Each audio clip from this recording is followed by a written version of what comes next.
way. That is crazy, no? I don't want to be the craziest deflect I've ever seen in my life. Like, look at it, right? Like, he just has a nonchalant 180-degree double headshot deflect on a rail. What the f? Now, unironically, I think that's the best deflect I've ever seen. On a rail, what the f? 180-degree. Where is Lucio? I mean, not Lucio. Wait. Ilari and Sojourn.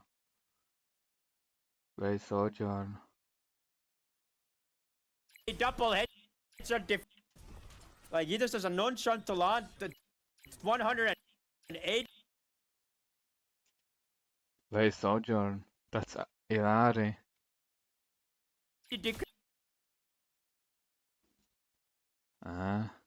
Double headshot deflect.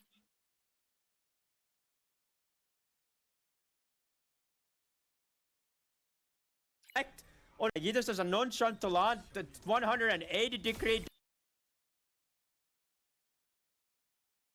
That's only Ilari. Best deflect I've ever seen in my life. I don't want to be the craziest deflect I've ever seen in my life. Like, look at it, right? Like, he just has a nonchalant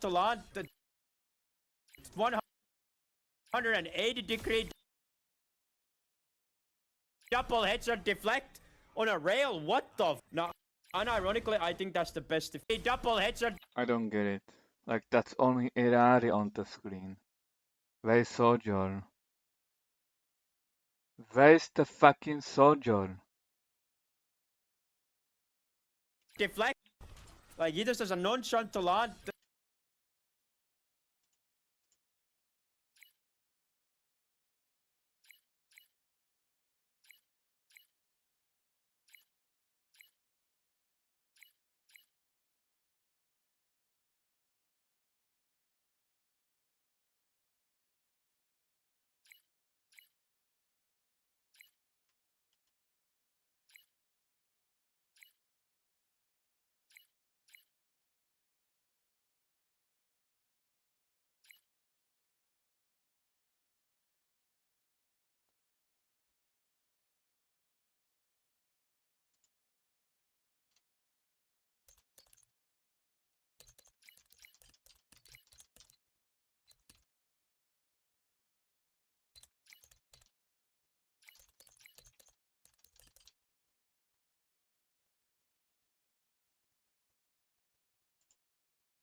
headshot deflect on a rail. What the f? Now, unironically, I think that's the best deflect I've ever seen. It's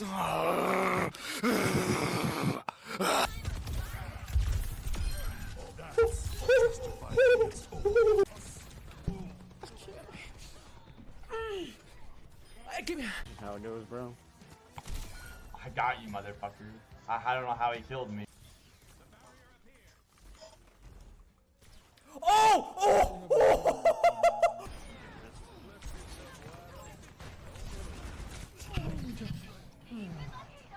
They just have visor.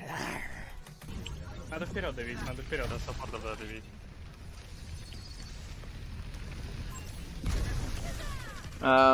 Good game. Yeah.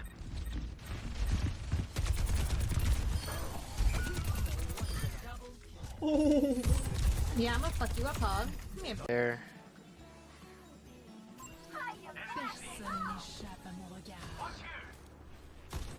Okay, never mind, bro. That shit sucked.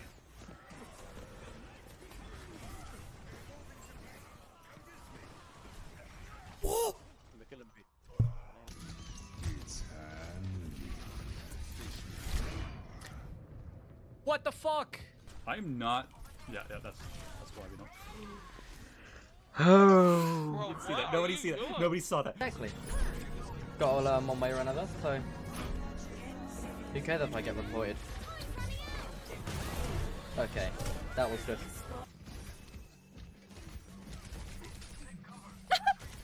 Сосать, сосать. Так, я хочу Подняться.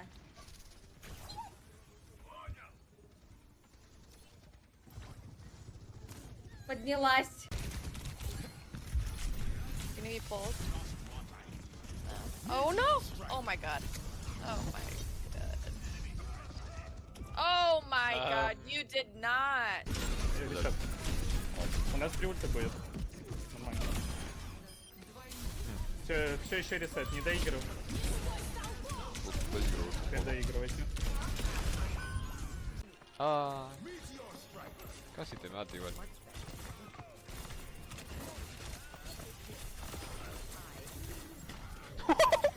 Okay.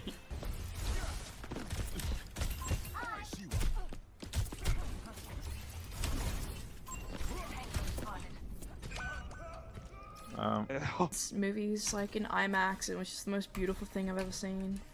This is crazy. Oh my god!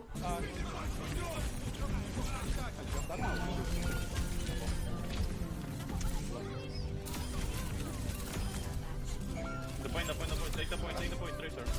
Nice. Don't you do more fire?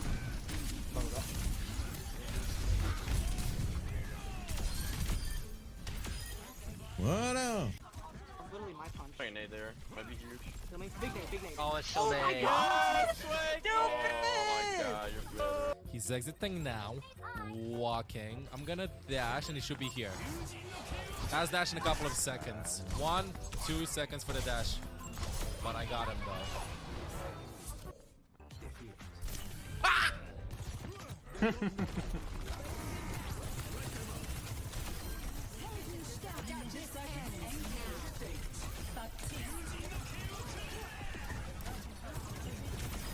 Uou!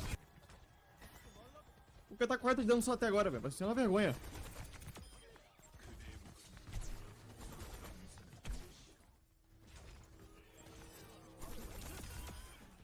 Tá?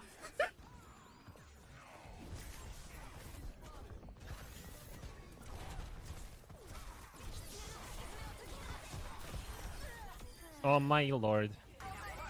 I bet there's someone going for a C9. I think it's awesome. Sorry. Oh my god, I love this song too. I haven't heard this song in years. She didn't touch because of the pedal.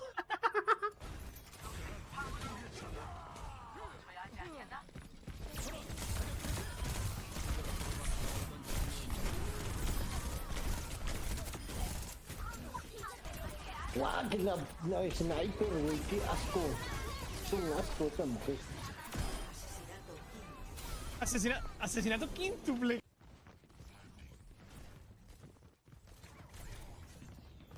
What a fucking nade, man. What a fucking nade. Come here. Oh my god.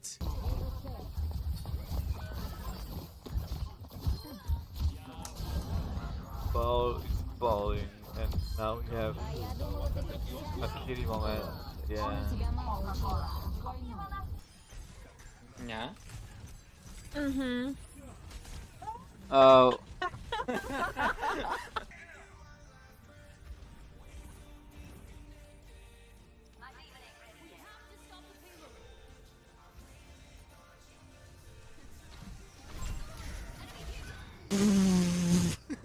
Mind, don't go.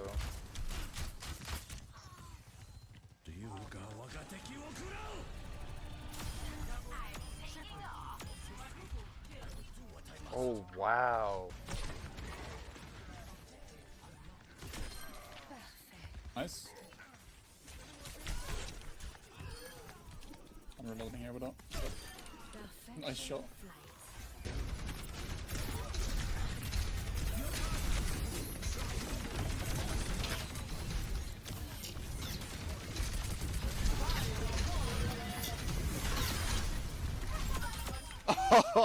I saw him use one mine. I know he's here close.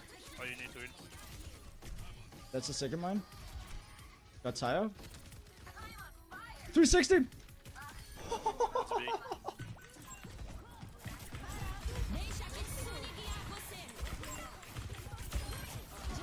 Oh meu Deus, oh meu Deus.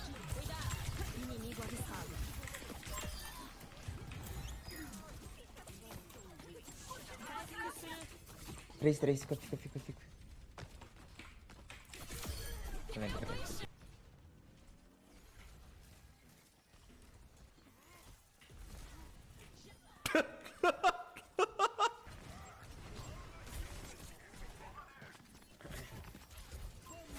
Oh my! Oh my! What did he just do? Unless he's blind.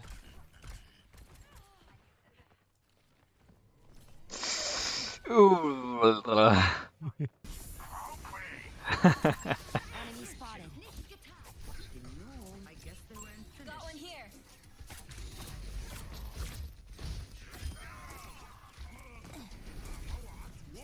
What is happening, bro?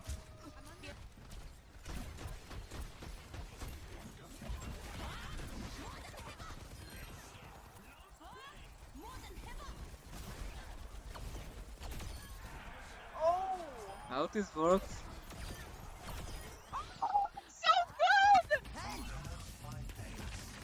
Midori.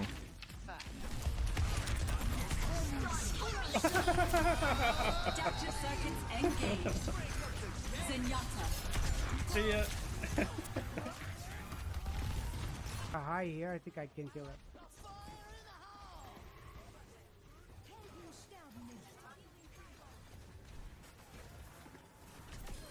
I got her. Oh my god, sniped.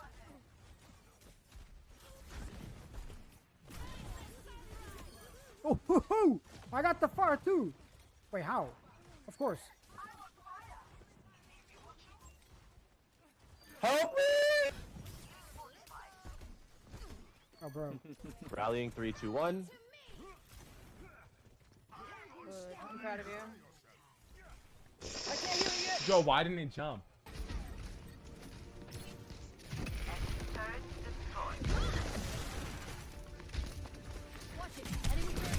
I think he had still cooldown for a leak.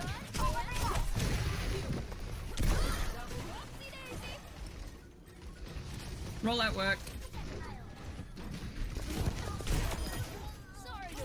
I'll take that. Nothing, so one as well. Mix up. No CDs. Into second. Into real one, literally one tap, nice. De er inde. De max. Og soon, de maker. One boss. Nice. Go,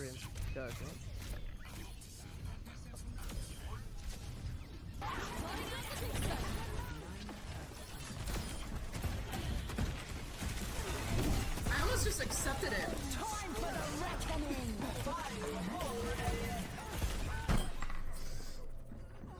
That's like the most squiggle clip I think I've ever hit. I think that was the most. Okay, I'm gonna go inside. Maybe hide in here. That's awesome.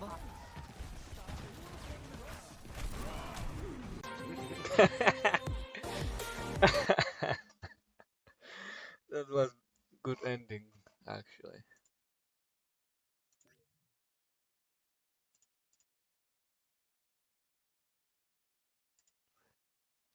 Ending with Supra.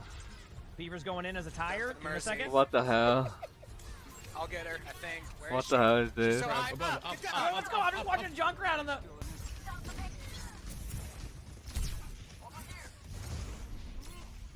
Bro, what?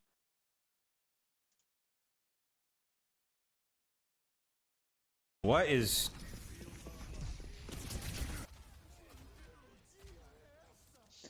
Bro, what happened with this map? The update screwed everything again, but no, there's no lightning. There's no like shadows. I gotta take wall impact. The shader is broken.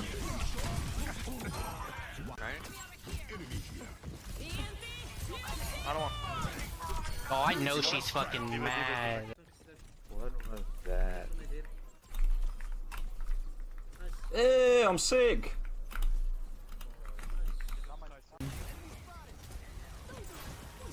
Oh, I might get frozen. Wait, what? What? No way. No, no, no, no, no, no, no. Wait, the moment is doing Genji challenge.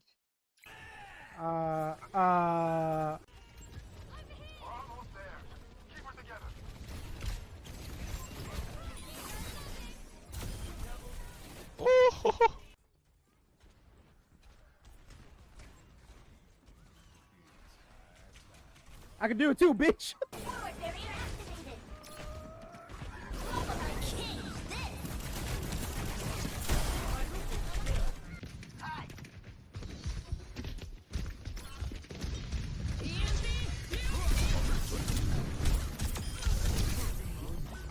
How?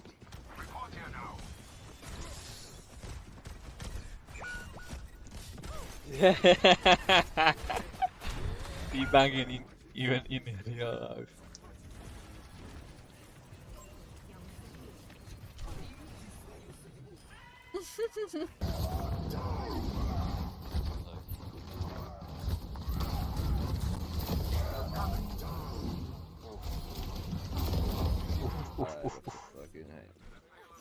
Big shadow.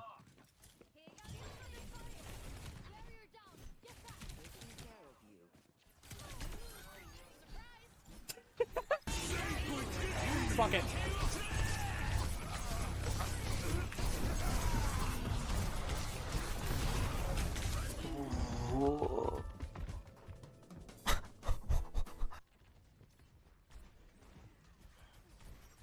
No. That character is not real. Come on, man. Come on.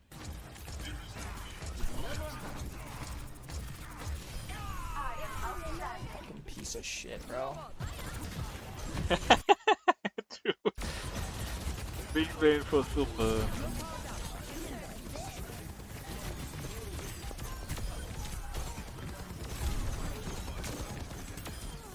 Got it.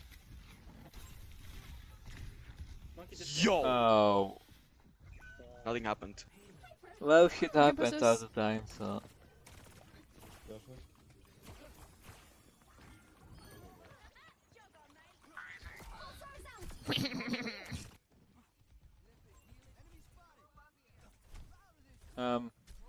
Yeah. No, no, no, no.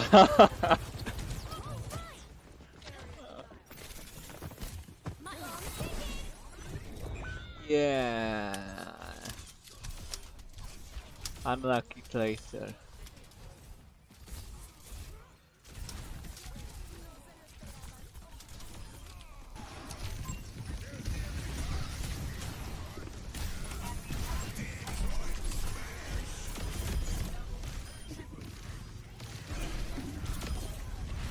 Wait, that's it.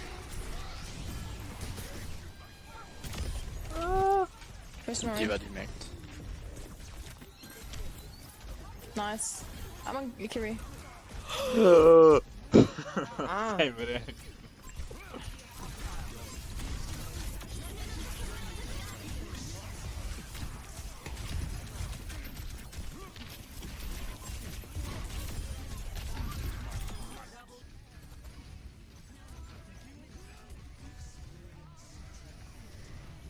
Bye bye. No way. Oh, I'm good. No. Oh man. That's tranquility is long. Have a long duration. Fuck all you.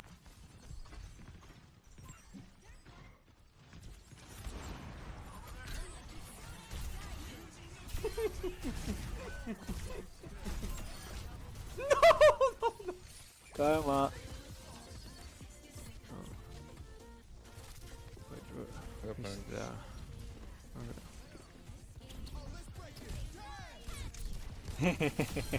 That's good spot actually. Pretty big, pretty hard. C9. Wow. Oh, okay. nice. มาล่าคิดไปแล้วบึ้มดิพี่โด ไม่ได้อยู่ข้างบน ไอ้ าเหมือนกัน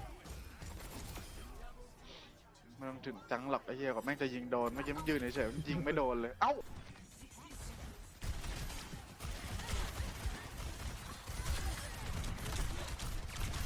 Oh! That was nasty.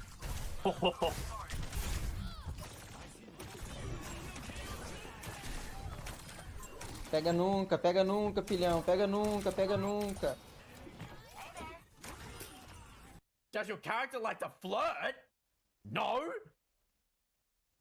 What the hell is this picture? Does your character like to flirt?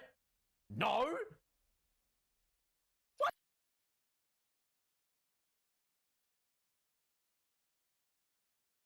Akinato, what's that? What the hell is this picture? What is Akinato?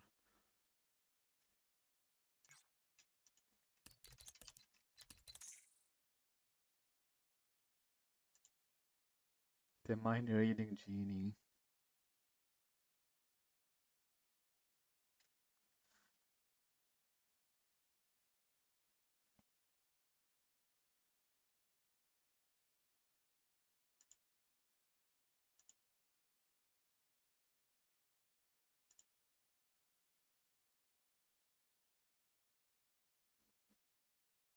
Hmm.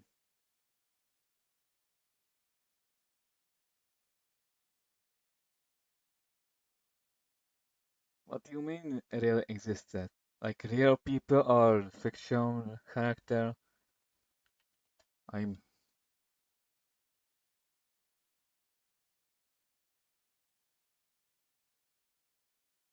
let's say probably. Yes.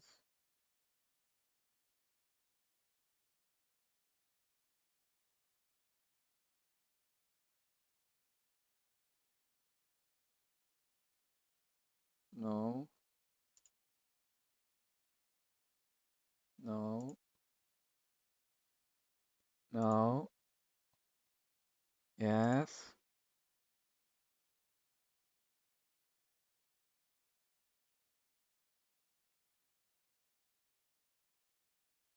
I'm thinking about Ray anime, by the way.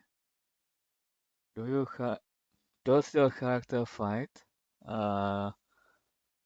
Kinda.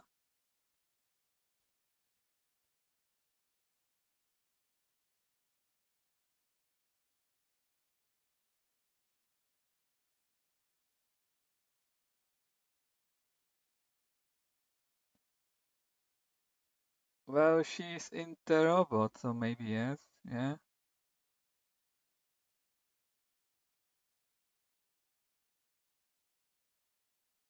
Dark hair? No. No. No. No. Yes. Romania? No. Cheese? Does Ray have like cheese? I don't think so. I'm not sure.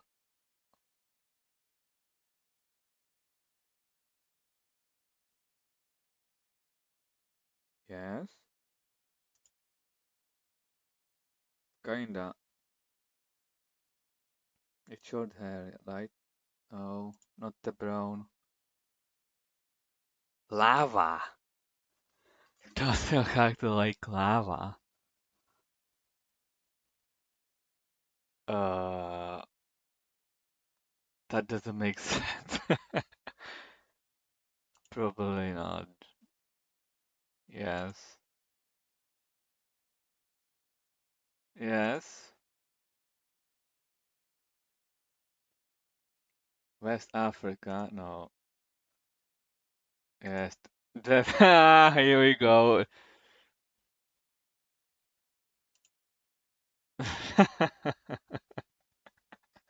Come on.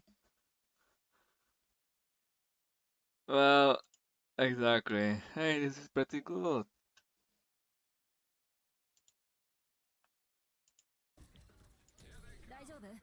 Meu Deus, eu me matei. Me matei, me matei.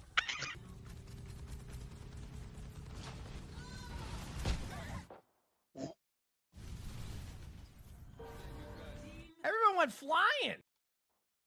What the?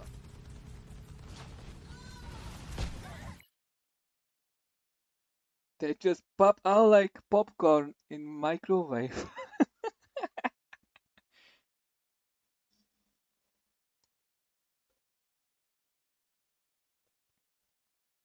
Or a balloon. Like this is what is this? Is this new game mode? Everyone went flying. It's the explosion perk. I love that. That is, I didn't know that was a thing because I didn't get that perk ever. There must have been some great moments with that.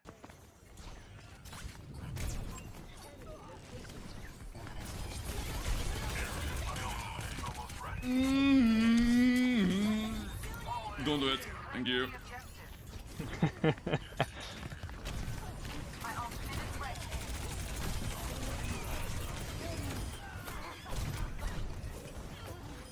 There it is! Big! Gas is dead. You get him! Trying to get the ride. I tried. You got me like 2 feet. This is the new magic game, I think. Strap. Don't worry. In the end. This is great skin, by the way. Wait, you're And crazy. Oh, wait a minute.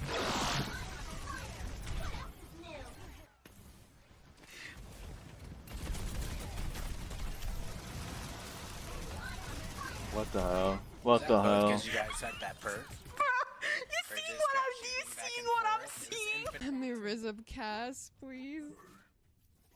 What about Mauga? She will fall off the map in Dominic City at the edge. So, yeah. Sounds like... I've seen that a million times. Fuck. It just not dash? I think it does. Oh my god, I predicted it with the nade. Holy shit, guys. And then the mid-air. Wait, I'm on Newport. That Twitch TV / loaf. Holy shit, dude. And again, he just gets away with that shit.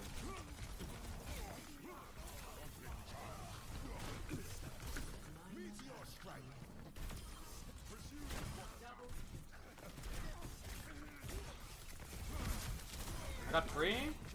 Did we win? I just don't have a team. But like, I'm good. Still thank you. I got 4. Yeah, I just have to 1v5 every 5. There we go, 5.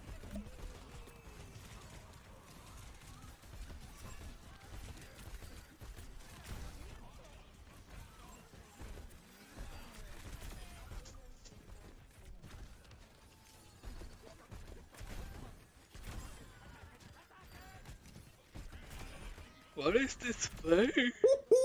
Daddy Cloud. And we don't win. I'm losing. And Dusty thinks it's a 15 months man for shit. Uh-oh. Mm.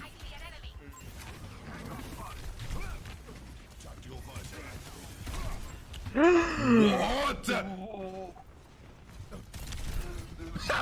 You could kill him, What? bro. You could kill him easily.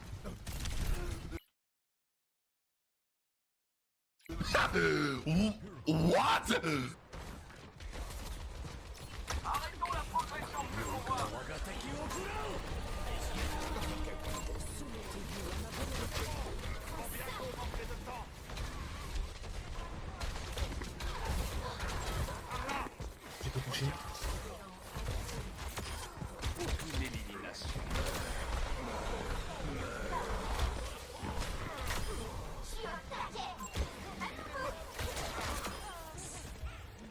Point in temper.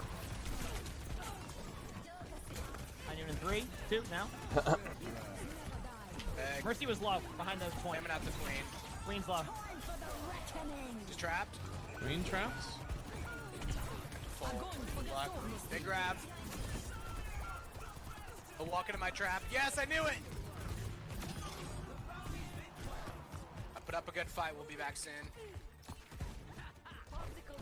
Play some DVD or something. Just do it. There you go. Oh, I'm good, guys, I'm trying! I'm almost there. I'm so dead! You guys are gonna win that! I'll touch. I'll win it. See, she's trapped. Perfect timing. Where one? Tire time. Big time!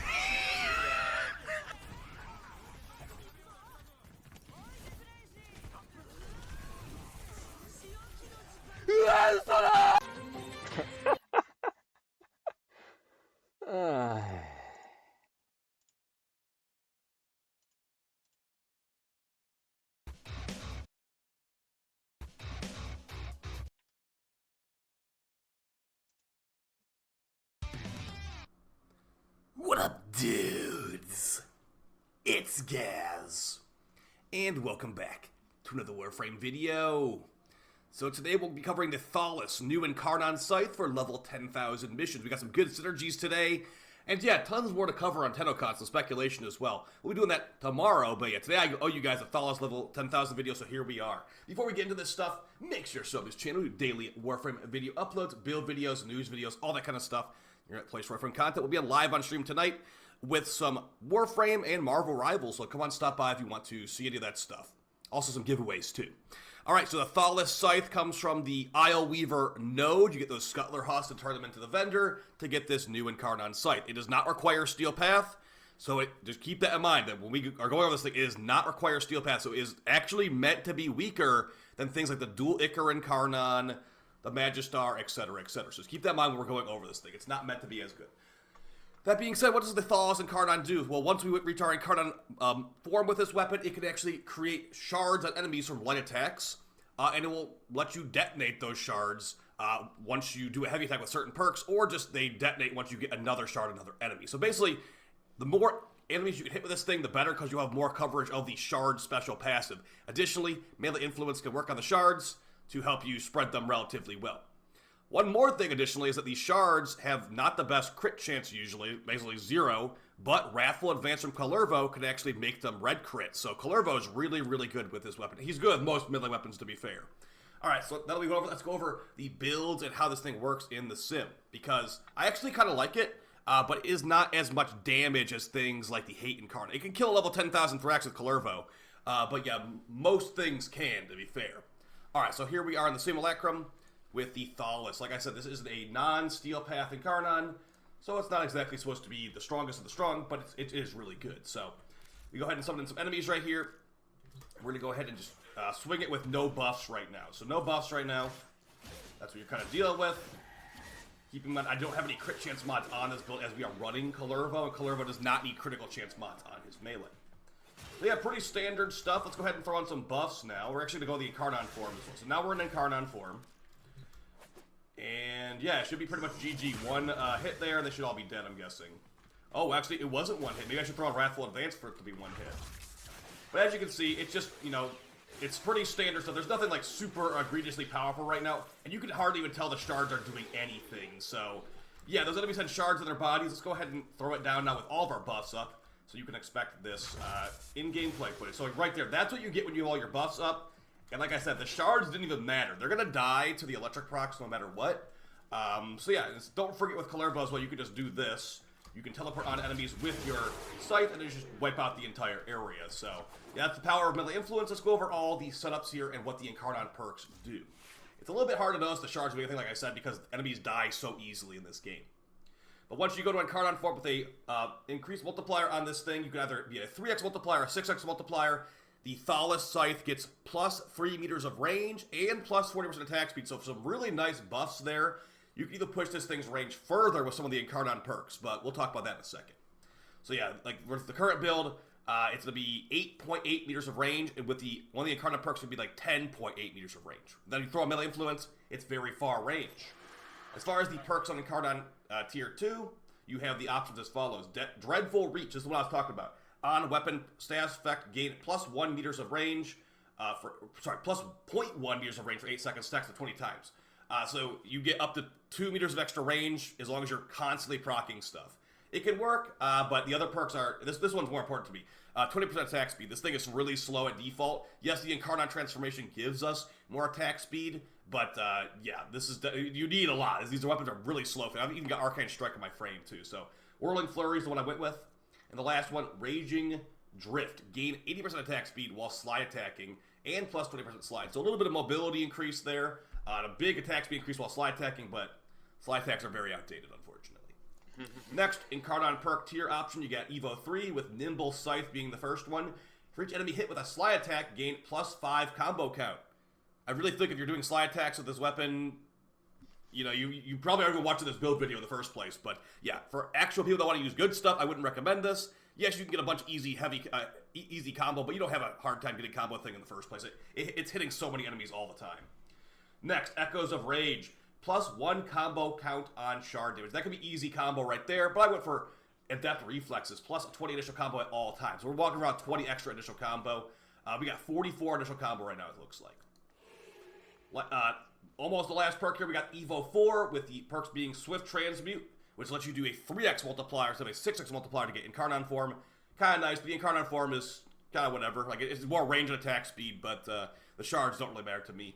And Vaulting Leap's the next one, plus increased jump height and double jump height. Now, I did have this one equipped in the gameplay. I just want to see how it was. It's really not that great. I mean, like, yeah, you do jump higher. It does actually work.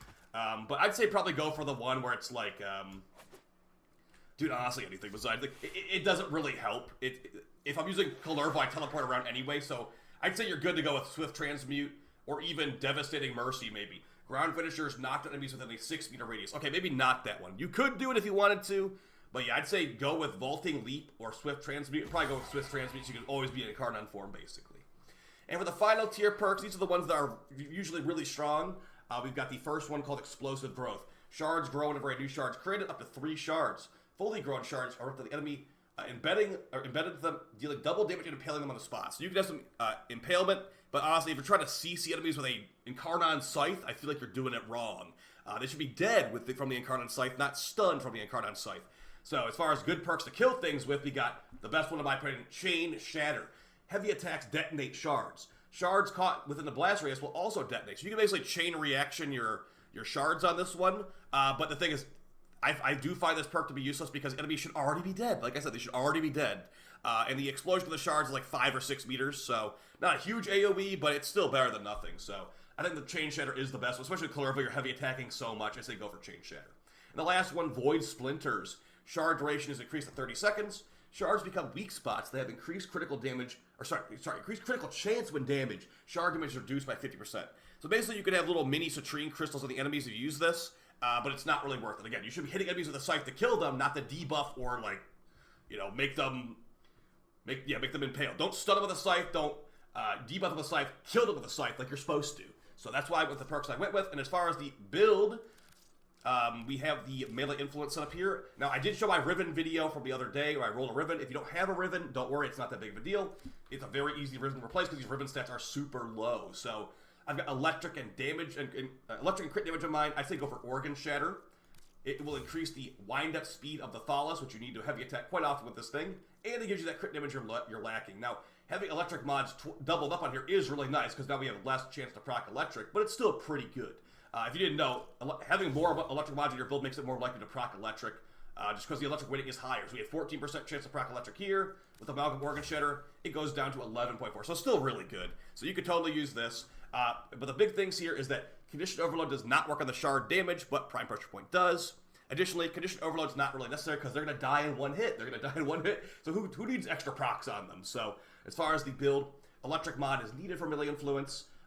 Galvanized Elementalist increase the damage of electric procs and slash procs. This is a great mod on this weapon because heavy attacks of heavy scythes, that's a mouthful, those do guaranteed slash procs too, so you're getting big value out of Galvanized Elementalist, giving you both slash proc damage and electric proc damage. If you didn't want to go for the more stash hits, I would recommend you stay on Galvanized Elementalist. Normal Elementalist is even more wind-up speed and slightly more status damage, but just keep in mind, like I said, you are lacking a good chunk of status chance here, which the THALYS does need because it only has really low base status chance. Moving on, we got Weeping Wounds. Again, we have bad base status chance, so we need all the status chance plus we can get. Go for Weeping Wounds. I'd recommend it. Additionally, Smite Orokin. This build was meant for Void Cascade, and in Void Cascade there are Kuva Grenadier and there are Corrupted. There's also Thrax, but the Thrax can become corrupted, so this Bane mod will work on Thrax and Void Cascade. Fissure. So yeah, Prime Smite Orokin is the best for me. There are times where I'll run double Bane with like Bane the Grenadier and Bane the Orokin, but that's usually on very specific weapons that have lots of mod space. This thing does not have much mod space available, so I'd recommend you just go with one smite. Alright, so as we stated, range is very good on this thing. With our current build, 5.8 meters. If you went with that range perk and did 20 procs in 8 seconds, you'd have, like, what was it, like 10 meters or something like that crazy with the Incarnate perk activated, so good stuff on that front. Galvanized Steel. Now, we are running KULLERVO right now, so we don't actually need crit chance, but if you are... You know, it's still a good mod. It still gives you 120% crit damage. I still recommend it on this weapon, as it has good crits, and you know you want to crit to kill things. As far as the Tennocon mod, we got Disciple's Merit. Every 4 hits is a Tennocon. Instead of at random, it's very helpful to just have Tennocon every here and there to get your combo safe. You could go for Dreamer's Wrath for more crit damage, but again, we don't really need that at this point because we're running KULLERVO, and we've also got like I consider more reliable Tennocon better over, you know, 32% more CD Tennocon when I've already got so much CD on the build in the first place. So yeah, with the purple shards of KULLERVO, like a 13.5 multiplier without the ribbon. Like I said, we have purple shards of KULLERVO to buff our crit damage a lot, and you're going to need it because the THALYS is not exactly meta. As for the build on KULLERVO, again, I'm buffing this thing a lot, so your mileage may vary. We got Ready Steel giving us increased combo chance, so we can pretty much go to Incarnate form right away. We've got Arcane Fury to buff our critical, or to buff our melee damage overall. That will work on the shards too, and also Arcane Strike to make the really slow attack speed of the THALYS still not as terrible. For some other buffs on here that are helping them out, like I said, Wrathful Advance from KULLERVO does work on the shards. With this build, 366% crit chance. If you want for a higher crit chance or a higher power strike build, you go like 800 or more. Additionally, Nourish here is our viral source, so we get viral from this, and we also get electric from the Incarnon, or sorry, from the melee influence, and they're pretty much just GG at that point. Like, yes, we have 2 procs on them, and that's all you really need. Like I said, no conditioner really needed for this kind of build. The rest of the stuff is just pretty much stock standard for KULLERVO. Moving on to the Rauta here. Now, this is if you are just running out of combo all the time, you can use the Rauta to rebuild your combo. Basically, it gives you combo per shotgun shell, and you can build up your combo really, really fast. So, now that we talked about this and talked about the THALYS a good amount, let's talk about if I think it's actually worth your Forma investment, etc., etc. And I'm going to go ahead and say that I do think it's worth it, but only if you're bored. If you already have like, the dual Icar Incarnon, you already have the Nami Solo Incarnon, you already have all this good meta stuff, this thing is forgettable. It's really forgettable. The shards are cool, but like I said earlier, it's hard to tell where the shards are actually even. But maybe it's good for, I don't know, like, if you have nothing else, or if you get this weapon in random, as a random 1 out of 3 weapons from Necraloid. Do anything, because you could literally remove the shards from this weapon. I probably wouldn't even notice it because it just is a strong scythe. So I'm doing this thing as an upgraded version of the Hespar. I'm not using it as like an actual like shard creating monster or whatever you guys want to call it. It is just a higher stat Hespar. It could not have the Incarnate form. I wouldn't notice it. So yeah, the big things on here is the big range and the big attack speed from the Incarnate form. So the shards are secondary. Like, yes, you can see them working at times, but yeah, dual Icar can be a lot more noticeable at times with the Toxic Cloud. So, oh yeah, one more thing too. Slam attacks don't create shards on this thing, so don't bother. Just do light attacks. Heavy attacks don't create shards either. Just detonate them with the special perk I picked. So, yeah, guys, you let me know how you feel about the THALYS. Do you think it was good? Do you think it's like worth investing into? I don't think it's worth the 400 plat ribbons it has right now. That's for sure. But yeah, I do like it a lot. I might use it more. It looks aesthetically very cool with the gigantic scythe. Like, what's not to like about that? And yeah, I'll see you guys in the next video. Appreciate your support. Take it easy. Peace.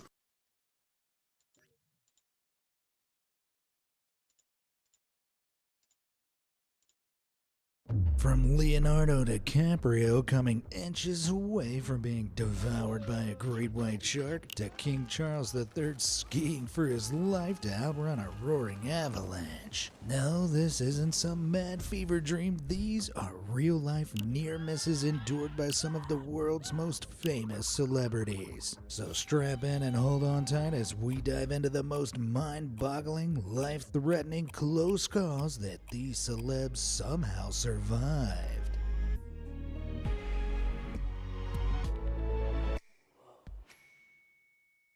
As one of Hollywood's brightest stars, Leonardo DiCaprio is known for his gripping and unforgettable acting performances. I mean, who could forget that heart-stopping bear attack scene in The Revenant? But what's lesser known is the time DiCaprio faced an animal attack in real life. While filming the movie Blood Diamond in 2006, the actor went shark cage diving off the coast of South Africa. A tuna got wedged inside the cage, and with the top left open, a massive great white shark suddenly launched out of the water, snatching the tuna. But it didn't stop there. The upper half of the shark's enormous body crashed into the cage, bringing it face to face with DiCaprio. Frozen in terror, the actor dropped to the bottom of the cage, narrowly avoiding the shark's razor-sharp teeth that snapped just inches from his head. It was a close call, but miraculously, DiCaprio didn't end up sleeping with the fishes. Surprisingly, that's not his only dice with extreme danger. In 2009, while aboard a plane taking off, he had the terrifying misfortune of watching the aircraft's wing explode in a massive fireball. The violent eruption sent shockwaves through the cabin, and by sheer luck, the rest of the plane didn't burst into flames. But that wasn't the end of it. Moments later, the plane's left engine suddenly failed, throwing the entire flight into chaos. With no power, the aircraft was forced to circle for a gut-wrenching 45 minutes, dumping fuel in a desperate attempt to lighten the load. Only then, after what must have felt like an eternity, could they make an emergency landing. Apparently, old Leo doesn't have much luck with airborne adventures. DiCaprio's next dicey time didn't happen inside a plane, but rather after he jumped out of one. You see, DiCaprio also took part in a tandem skydive that turned into a nightmare. Brother, if I had such a luck, at least even after, if I actually survived that shark attack, I would end everything. Just okay, bye bye. I end here. No more movies, no more nothing. I just lie back and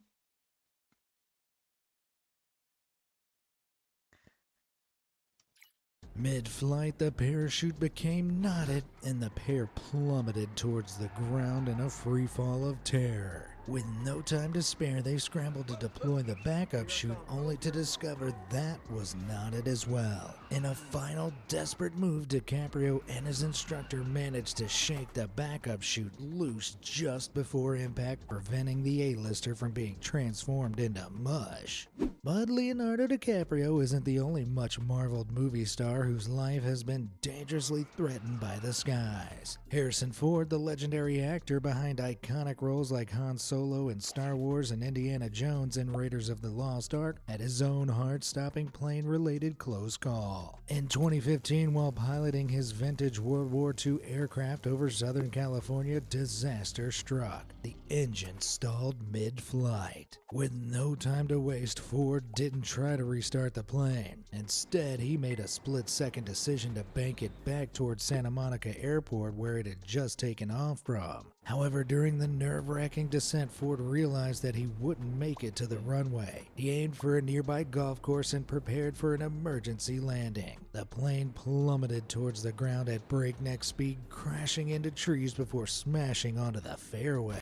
that's him. Miraculously, Ford survived, narrowly avoiding plowing into any golfers. However, the crash left him with deep lacerations to his head and a broken arm. He was quickly rushed to hospital and, despite the severity of the accident, made an incredible recovery. It was a terrifying moment, but Ford's resilience and quick thinking ensured he lived to tell the tale. Just a year earlier, the actor had yet another narrow escape, and this time it happened on the set of Star Wars The Force Awakens. While reprising his iconic role as Han Solo, Ford found himself involved in a terrifying accident on the Millennium Falcon set. A hydraulic door on the ship malfunctioned and suddenly activated while Ford was beneath it. The door slammed shut with brutal force, trapping the actor underneath. The impact was catastrophic, with the door crashing down with the force of a small car. Somehow, Ford survived, though his leg was broken in the process. Even still, I guess you could say the force was with him that day. Speaking of on-set... But why it's that door is so heavy? mishaps, let's talk Like, about it's Tom a- Cruise. Known for it's a performing prop, his own right? stunts for So why over it must 30 be so years, Cruise has made a realistic name for and himself as one of dangerous. Hollywood's most fearless actors. While filming the 2003 action drama The Last Samurai, he once again refused to use a stunt double, opting to wield his own sword and ride a mechanical horse. During one intense scene, Cruise was working with Japanese co-star Hiroyuki Sanada when disaster almost struck, or sliced. The two men were hurtling towards each other on mechanical horses. However, Cruise's horse malfunctioned. As the two actors met in the middle of the scene, the horse didn't drop as it was supposed to. Yet Sanada was already swinging his samurai sword by this point, which was now well on its way to slicing through Cruise's neck. Luckily, Sanada, who is an expert in martial arts, realized that Cruise's horse wasn't dropping and managed to pull back his sword just in time, missing Cruise's neck by mere inches. Talk about a close shave.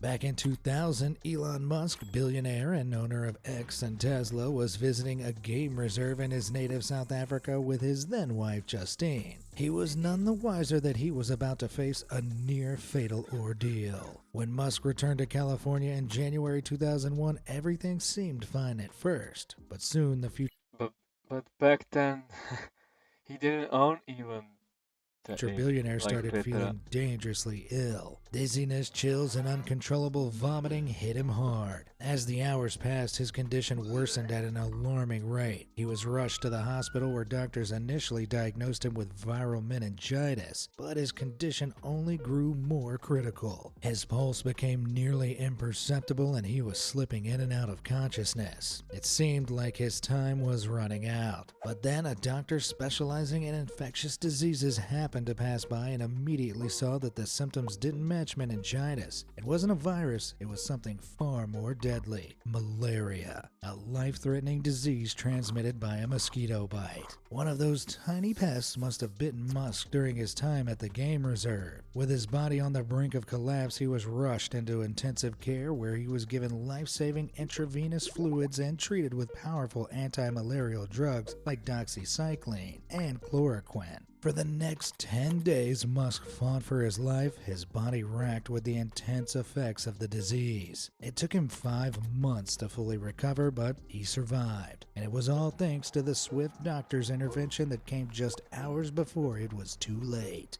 Yet Musk isn't the only prominent figure in American politics to have had a close call with fatality. Donald Trump, the 45th and 47th President of the United States, has also nearly met his mortal end on more than one occasion. Most of you probably already know about the assassination attempt he survived in July 2024, but if you've been living under a rock, let me quickly fill you in. During a campaign rally in Butler, Pennsylvania, a 20-year-old gunman named Thomas Matthew Crooks fired 8 shots from a rooftop with an AR-15 semi-automatic rifle. As one of the bullets whizzed through the air towards Trump, he suddenly turned his head slightly, and it saved his life, with the bullet striking his ear rather than his head. Seconds later, Trump was bundled on by Secret Service agents while a sharpshooting sniper took out Crooks. But that wasn't the only time Trump came dangerously close to mortality. In October 2020, Trump announced that he'd tested positive for coronavirus. Later that day, he was transferred to Walter Reed National Military Medical Center, where he spent the weekend and received various treatments. Though Trump never disclosed it himself, it's been reported that he experienced extremely low blood oxygen levels, dropping down to around 80%. For reference, healthy adults should have a blood oxygen level between 95 and 100%.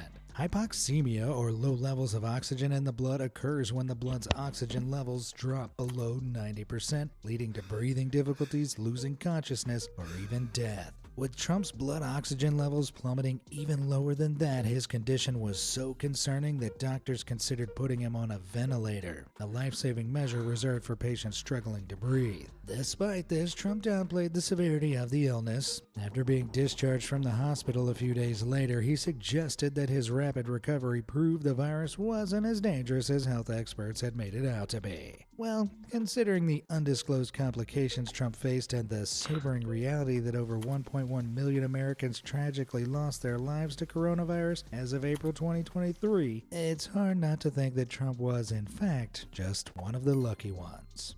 The much beloved Queen Elizabeth II ruled Britain for an astounding That's crazy to 70 say. years. So And let's ignorant. be honest, you don't stay in power for that long without narrowly escaping some life-threatening situations along the way. One of her most harrowing close calls came in 1970 during a royal tour of Australia. The Queen and Prince Philip were traveling through southeastern Australia by train, completely unaware that they were heading straight for danger. Halfway through their journey, the train suddenly came to a screeching halt. What the Queen and Philip didn't know was that a group of would-be assassins laid a massive log across the tracks, specifically where the royal train was scheduled to pass. Their goal was clear: derail the train, sending it plunging into the abyss. But fate had other plans. The train was moving slowly at the time, and it was this very slow pace that likely saved their lives. After spotting the log in the distance, the train's driver reacted immediately, slamming on the brakes. The train did run into the log, but because it was going so slowly, it didn't derail. In fact, the royal couple were completely unaware of the incident at all. Had the train been traveling at its normal speed, the result would have been catastrophic. No doubt the force of the collision would have plunged the vehicle off the tracks before crashing down onto the steep embankment below. Around 10 years later, in neighboring New Zealand, Lizzie found herself under threat yet again. The Queen was parading through the streets of Dunedin, basking in the adoration of the crowd. Meanwhile, a 17-year-old local boy named Christopher John Lewis was positioning his 5.6mm caliber rifle through the window of a nearby lavatory. Lewis fired at the Queen, but his shot missed. Miraculously, no one flinched. The parade marched on, the music never stopped, and the Queen, unaware she had just dodged doom, continued her royal way.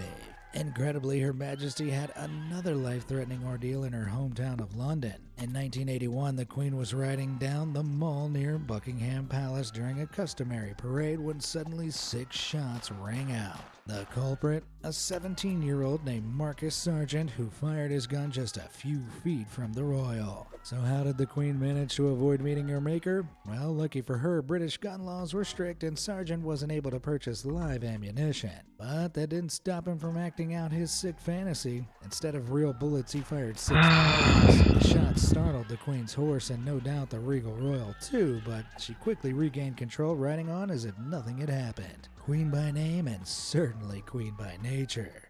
But Queen Elizabeth II isn't the only member of the British royal family to have had a narrow escape.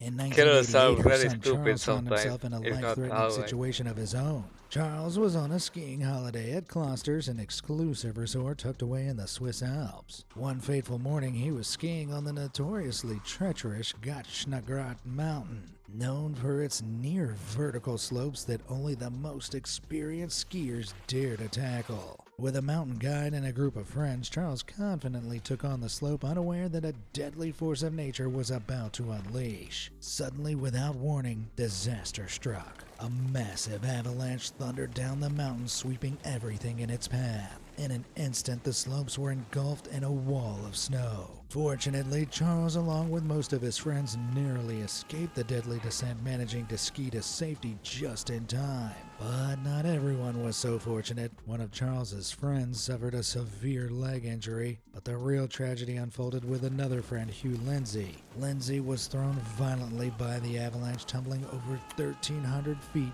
down the mountainside. Despite frantic efforts from Charles and the rescue teams, Lindsay was buried under tons of snow. Tragically, he couldn't be saved. For Charles, it was a terrifying close call and a startling demonstration of just how gnarly nature can be.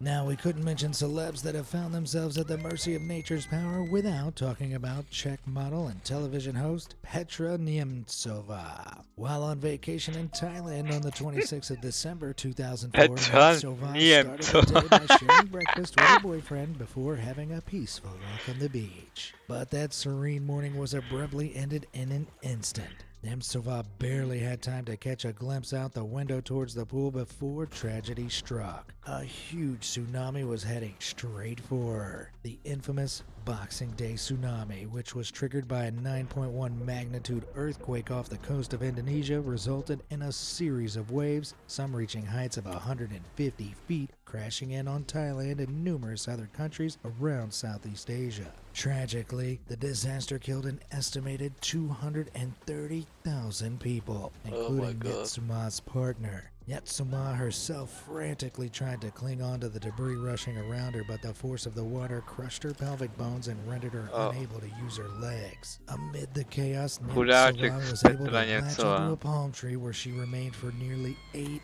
hours, all while in agony from every bone in her pelvis being broken. Eventually, she was spotted by strangers barely clinging onto the tree and her life. The group dressed her in new clothes before placing her on a mattress and steering the makeshift life raft towards medical help. Miraculously, Nyeptsova survived the disaster and even used her awful experience for good. After recovering, she launched All Hands and Hearts, a non-profit organization aimed at supporting people devastated by natural disasters. Man, if that celeb survival story doesn't inspire you, I don't know what will.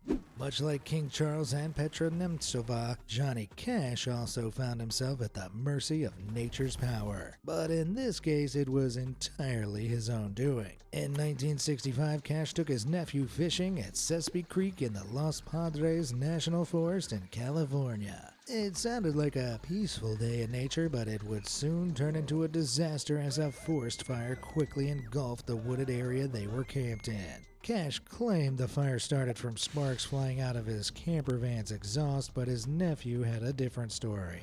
Wait a minute!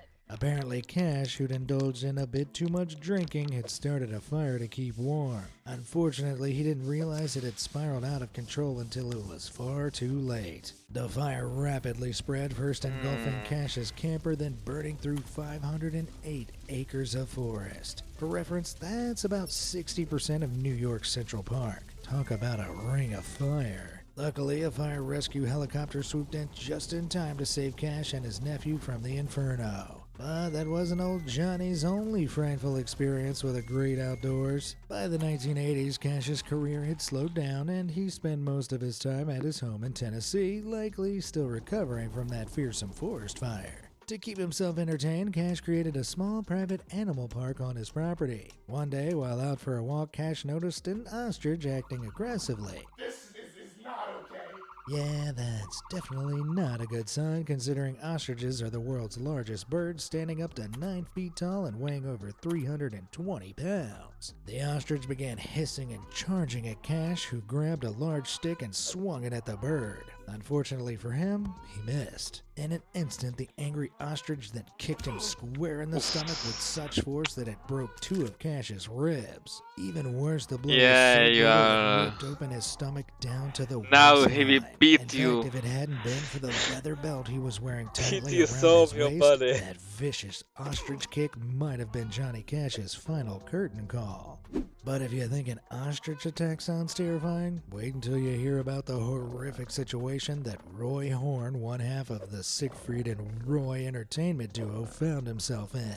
During a show at the Mirage in Las Vegas in 2003, Horn introduced a 7-year-old, 400-pound white tiger named Manticore onto the stage. It might sound wild, but Horn was an experienced animal trainer, often working with elephants, lions, and of course, tigers. After being introduced, Manticore went to the front of the stage towards the audience, leading Horn to try and move the beast back into place. After Manticore bit into Horn's sleeve, the entertainer bopped the tiger on the nose with the microphone, saying no, with Manticore eventually releasing its grip. However, as Horn returned to the front of the stage, the tiger leapt at him, knocking him down. Before anyone could react, Manticore sank his teeth into Horn's neck and dragged him off stage, growling fiercely. It was only when trainers used fire extinguishers to spray the tiger with carbon dioxide that Manticore finally released Horn. He barely survived the brutal attack. He had his spine severed, lost a significant amount of blood, That's and endured brutal. permanent impairments to his motor and verbal abilities, including partial paralysis on the left side of his body. Despite the savage nature of the attack, Horn defended Manticore, even going as far as claiming that he had suffered a stroke on stage, implying that the tiger was simply trying to help him. Whatever the reasoning behind the incident, one thing was clear. Horn was incredibly lucky to survive that perilous performance. Even going back centuries, animals have nearly finished off celebrities. Take the case of Henry VIII, King of England in the early 16th century. While most people know Henry from his break with Rome or his tumultuous 6 marriages, far fewer are aware of the time he was nearly struck down by a horse. In 1536, during a jousting tournament, Henry's opponent crashed into the king with his lance. Having a jousting lance plunged into your midriff at high speed sounds nightmarish enough, but that wasn't the half of it. The brutal impact sent Henry sprawling to the ground, his body burdened by around 100 pounds of heavy armor. The king's horse, also encased in armor, fell on top of him, amplifying the blow with an even more terrifying force. The crushing weight of the horse was almost too much for Henry to survive. He was knocked unconscious for over 2 hours, with those around him fearing he might not Actually, wake that up was at not all. a When he finally horse, regained but consciousness, he was in a work. excruciating pain and unable to move. The fall left him with chronic leg pain that would plague him for the rest of his life, and it's even said the trauma changed his personality. The once vibrant and energetic monarch became more irritable and prone to violent outbursts. In fact, just months later, the king sent his second wife, Anne Boleyn, to the chopping block, an event that some historians believe was partly influenced by his mental and physical decline following the accident. Fair to say, after that fierce fall, Henry was really horsing around. Speaking of famous Brits who've stared the Grim Reaper straight in the face, that brings us to Doctor Strange star Benedict Cumberbatch. Back in 2004, when he was still an up-and-coming actor, Cumberbatch found himself in a harrowing situation that could have easily turned deadly. While visiting South Africa with a group of friends, the actor was driving through KwaZulu-Natal, a region infamous for its high crime rates, when annoyingly one of their tires blew out. As they struggled to replace the tire, a car suddenly pulled up beside them, but instead of offering help, it brought a fresh wave of terror. In an instant, armed men jumped out of the car shouting orders at the group and threatening them with their guns. Cumberbatch and his friends were robbed of many of their possessions and shoved into the trunk of the kidnapper's car, driven off, not knowing what fate awaited them. After what must have felt like an eternity, the car came to a sudden stop and the trio was unceremoniously thrown out onto the side of the road. Unaware if the armed men would come back for them, Cumberbatch and his friends were relieved when a local appeared. The stranger rushed to their aid, and Cumberbatch, overwhelmed with emotion, later said he was crying with gratitude, still in shock from the ordeal. Thankfully, Cumberbatch survived. Let's just hope he remembered to check his tire pressure the next time he headed into a high crime zone area.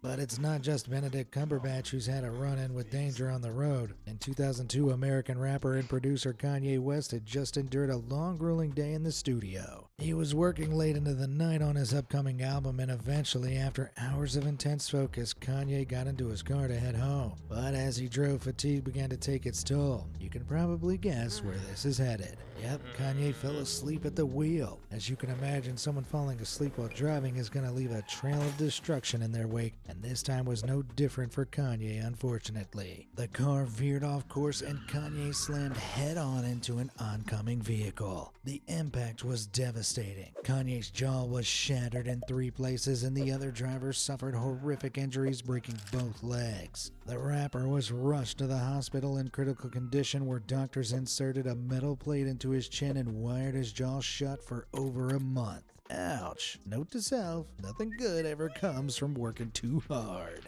Fellow American singer and rapper Post Malone, known for hits like Circles and I Fall Apart, came dangerously close to falling apart for real in 2022. While performing at the Enterprise Center in St. Louis, Post Malone was striding across the stage when he suddenly stepped into an unmarked hole. Without warning, he plummeted to the ground, landing hard on his lower body. The impact was brutal and Post Malone immediately grabbed his ribs, clearly struggling to breathe. The show came to a screeching halt as he was rushed backstage for medical attention. Fortunately for him, Posty only suffered some heavy bruising to his ribs, but things could have been much worse for him. Reportedly, he came dangerously close to puncturing the lung. A pneumothorax, or collapsed lung, occurs when air escapes from the lung into the chest cavity. This causes the lung to collapse and makes it extremely hard to breathe. Without quick treatment, a punctured lung can lead to severe complications like respiratory failure, putting a person's life in serious jeopardy.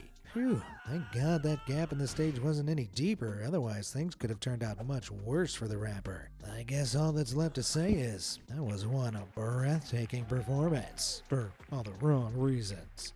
But Post Malone isn't the only A-list singer to have been on the brink of death. Back in 2016, English singer and songwriter Ellie Goulding was on her world tour. One night, Goulding and her photographer, Connor McDonald, were driving in the dark through rural Norway, far from the safety of civilization. But they weren't driving on a narrow, windy road. Nope, they were zooming across a frozen lake. Surprise, surprise, it didn't take long before the silhouette of the car cracked the ice as the vehicle with Goulding and McDonald inside quickly began sinking down into the icy depths. In a desperate scramble for survival, the pair somehow managed to claw their way out through the roof of the car and jump back onto the surface of the frozen lake, all while the vehicle sank down below. Had they been even a moment slower, or had their car not had a roof, no doubt Goulding and McDonald would have been swallowed up by the cold, dark waters. Talk about a chilling experience.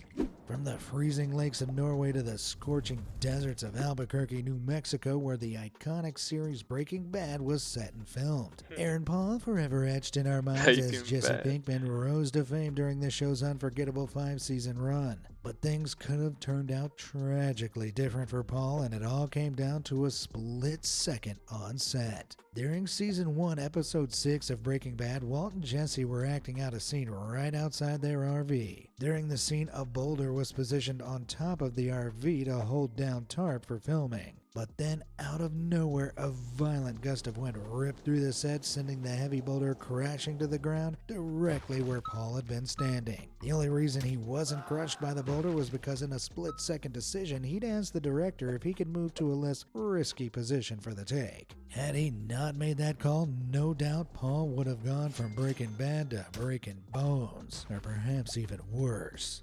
Jackie Chan is one of the world's most iconic action movie stars, known not just for his incredible martial arts skills, but also his daring commitment to performing his own stunts. While most actors rely on stunt doubles, Chan has built a career on putting himself in harm's way, and in doing so, he's racked up an array of painful accidents and injuries. Yeah, his injuries are very famous. Them compared to the terrifying incident he survived while filming Armor of God in 1986. During the opening sequence, Chan was meant to jump from a wall onto a tree branch. Sounds simple enough, right? But in a horrific twist of fate, the branch snapped under his weight, sending him plummeting from a height of over 15 feet straight onto a rock on the ground. The impact was catastrophic. Chan landed head first, fracturing his skull, and a shard of bone actually pierced his brain. Yikes. In that moment, it seemed like the end was imminent. I mean, a bone shard piercing your brain doesn't sound too promising now, does it? He was rushed to the hospital, and in a desperate race against time, emergency surgery saved his life. Unsurprisingly, the damage was severe. Chan was left with a hole in his skull, which had to be sealed with a plastic prosthesis, and he suffered partial hearing loss in his right ear as a result of the traumatic injury. Do you understand the words that are coming out of my mouth? What makes this incident even more tragic is that it was entirely avoidable. The first take had seemingly gone well enough, but driven by his relentless pursuit of perfection, Chan decided to do it again. Who knew being a perfectionist could have such cataclysmic consequences? But not all celebrity near-death experiences are as daring or courageous as Jackie Chan's life-risking stunts. Enter Kim Kardashian, the pop culture queen known for her jaw-dropping looks and penchant for making headlines. At the 2024 Met Gala, Kim certainly stole the show with a striking silver brocade corset that was as eye-catching as it was dangerous. Behind the glitz and glam was a fashion nightmare that could have ended in disaster. In an episode of The Kardashians, Kim admitted that the corset was so tight it left bruises on her skin. And these corsets are painful to watch. Some fans were worried she might have even crushed a few ribs. No doubt the tight corset restricted her breathing, pressing down on her lungs and diaphragm, making And it reminds me of that scene from Caribbean Pirates. it hard to take a full breath. That pressure can lead to dizziness, shortness of breath, and even fainting. Kim might have escaped largely unscathed, but history isn't so kind. An 1894 Victorian actress collapsed and tragically died after wearing a corset too tight on stage, proving that this obsession with the perfect waistline can sometimes be literally life-threatening. So while Kim may have looked the part, was it worth almost suffocating for him? Fair to say that corset nearly snatched more than her waist. It almost snatched her life. Phew, my nerves are shot. I think that's enough talk about celebs finding themselves in life-threatening situations for one video. Have you heard any more crazy stories of famous faces that evaded the Grim Reaper? Let me know in the comments below, and thanks for watching.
That's a lot of money.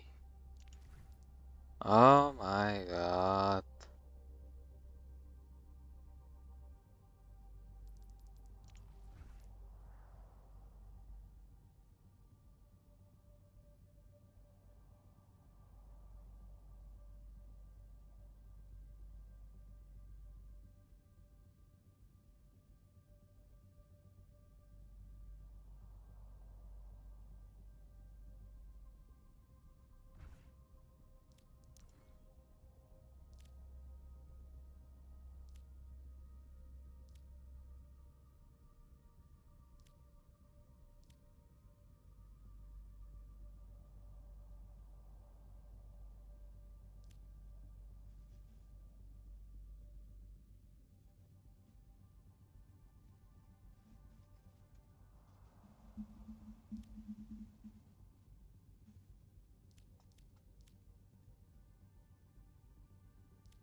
What the hell?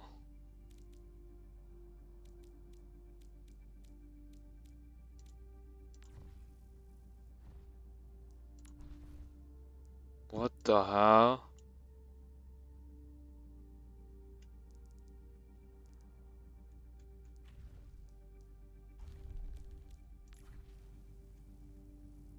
What the hell? Everything new?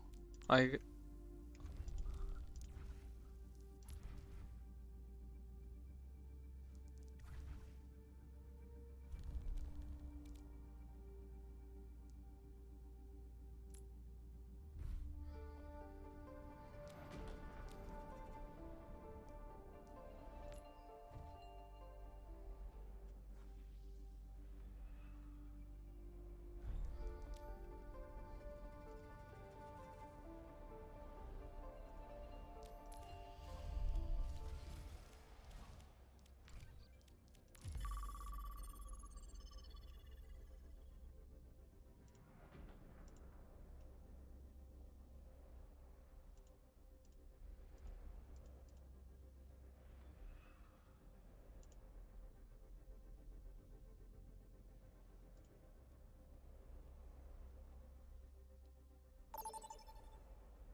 Traveling to Nepal.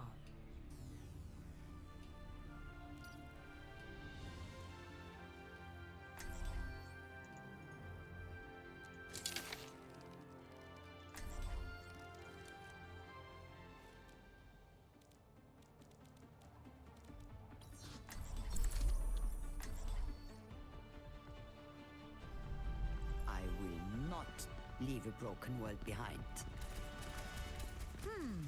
Juno, you seem quite attached to your suit.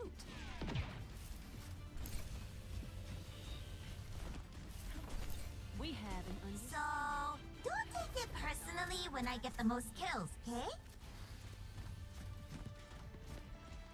5, 4, 3, 2, 1. Round 1. Capture the objective. He's here.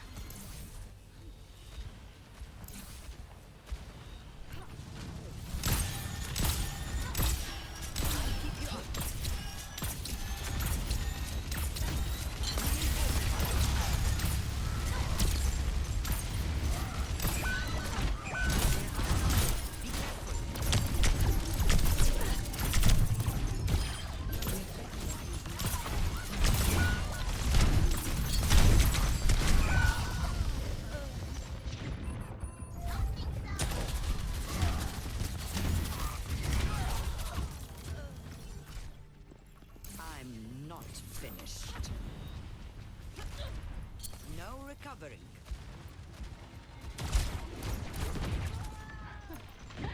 Back the Nova. Stand up straight. Rest up, old man.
Damn it.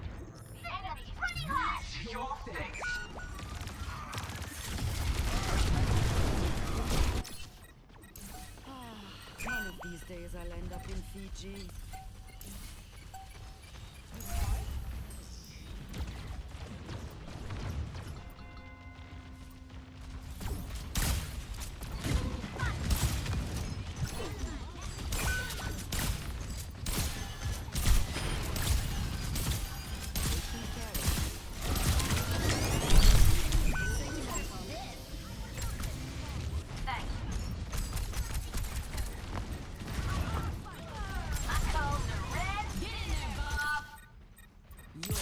Try harder than that. On the objective and ready for action.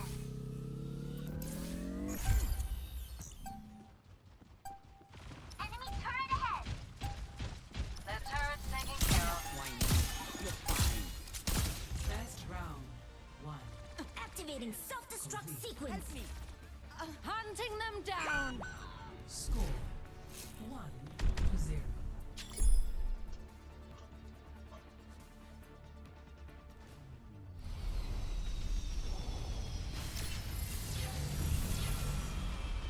Fighting battles at such a young age. I hope you remember to take time for yourself. Sometimes, but I have so much to do.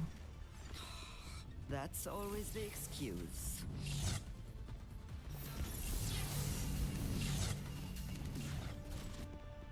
Five, 4, 3, 2, 1. Round 2. Capture the objective. Press on. This will be our trial. Thank you kindly.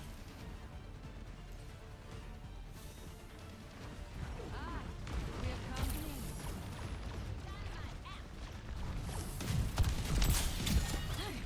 Stand up straight. Close your eyes. Kill confirmed. What did you say?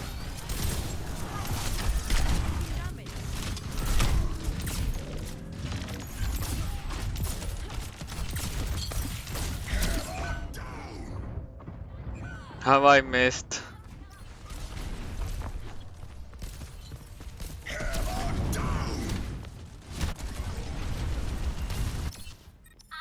This is not the end.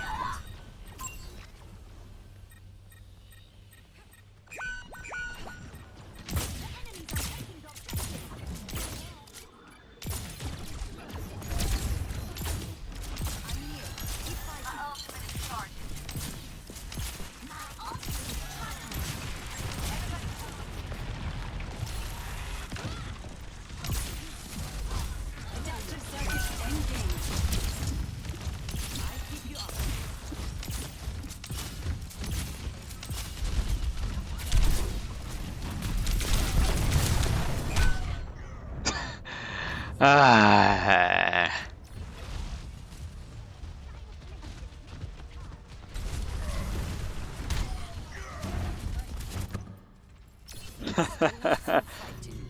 Can't handle the haste. Stay out of my way. Get in there, Bob. Hunting them down.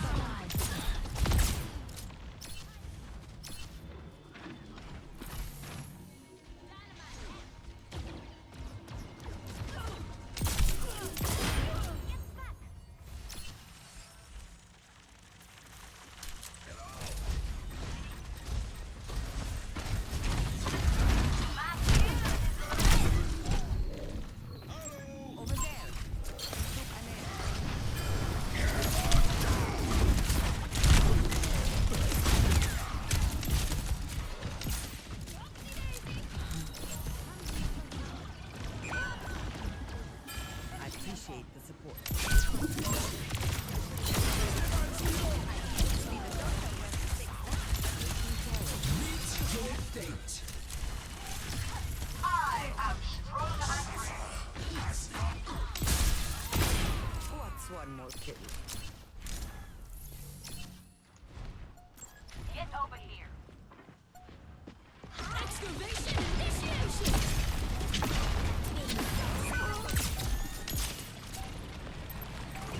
Get in there.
That was something.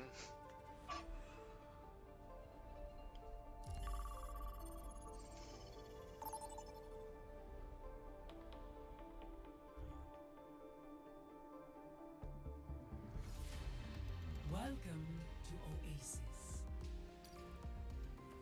Prepare for battle. Select your hero.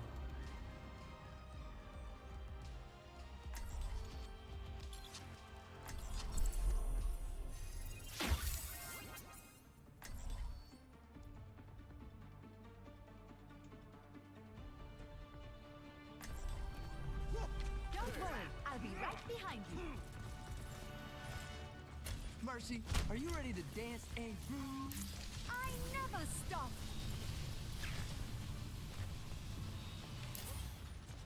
Hey. Tore this place up. I've got a bullet for your knee. 5, 4, 3, 2, 1. Round 1. Capture the objective. Angel at your shoulder. Hey.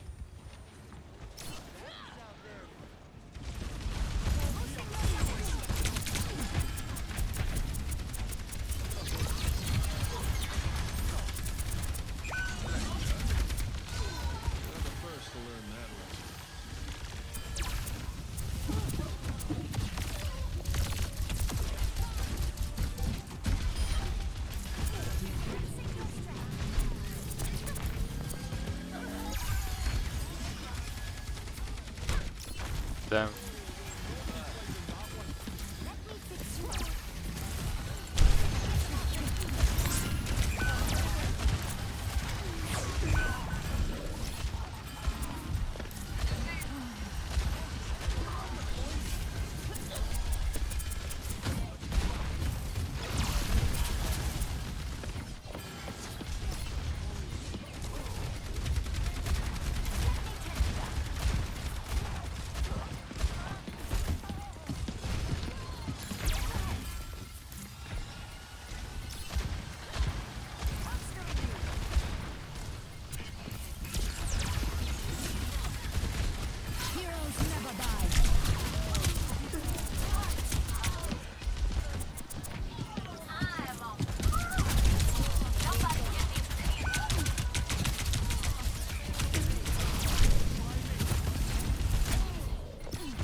Ah, the ball was too far. I'd better be more careful.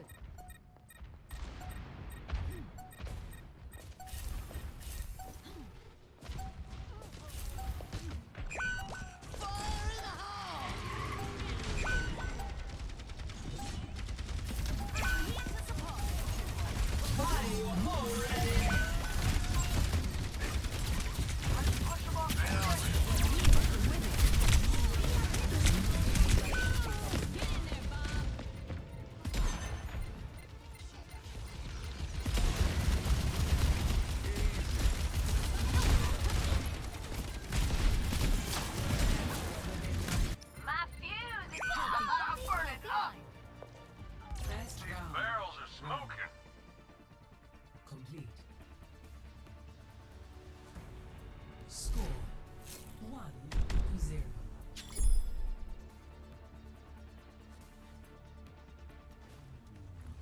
How's it going? Take care of each other out there.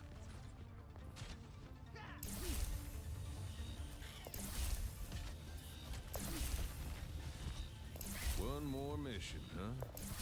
I'm in. You seem familiar. And I killed you before. Hello. 5, 4, 3, 2, 1. Capture the objective. What's that sound? Oh, the sound of nearing victory!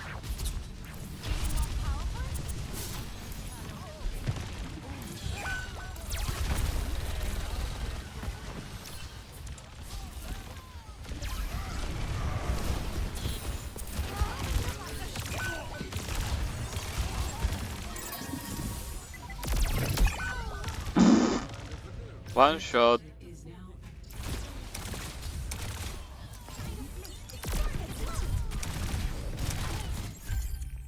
Ich sollte schnell zurück.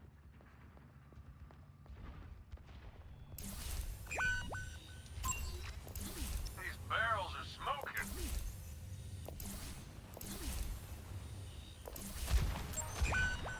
Thanks.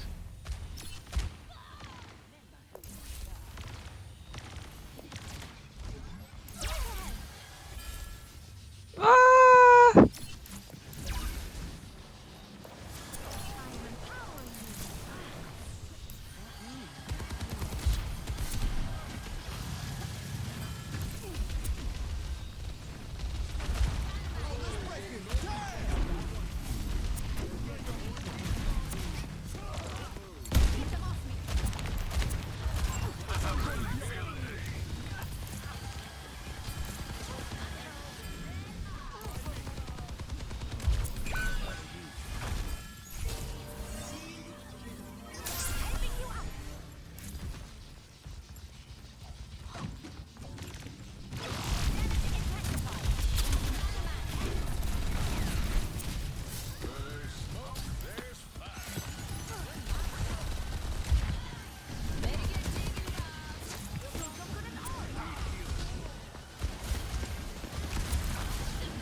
Well, this was a pretty boring fight.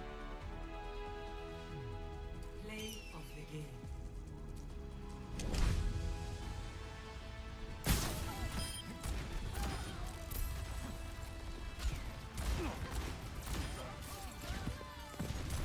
Kagi. I can endorse myself. Cool. Why not?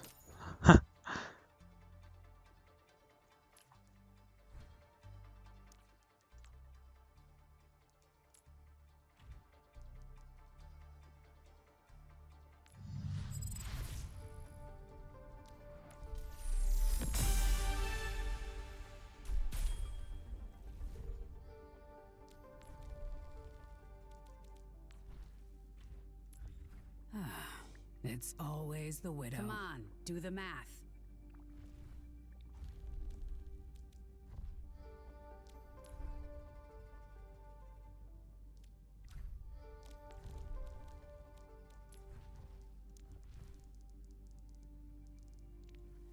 It's locked. That's too much.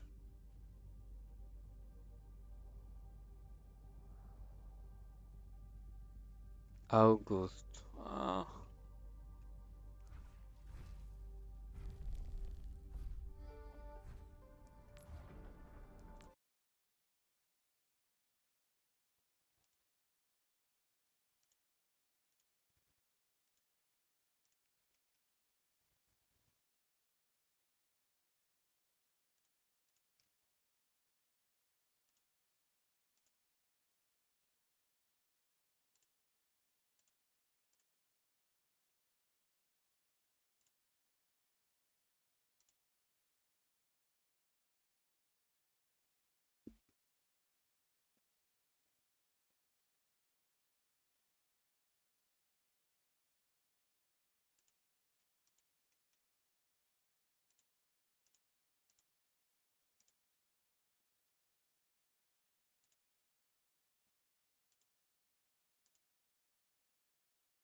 Hi!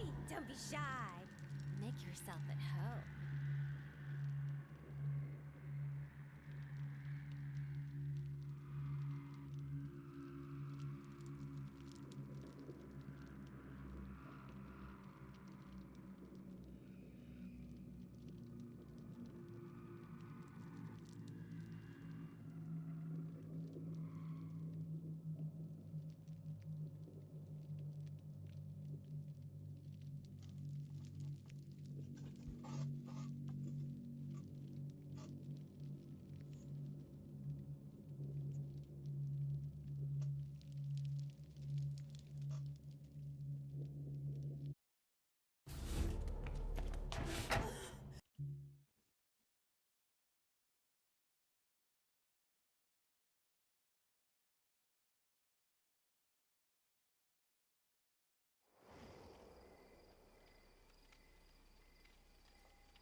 Well, actually, good skin from Fang.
It's a doctor, I think.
Come on, he whiffing so much.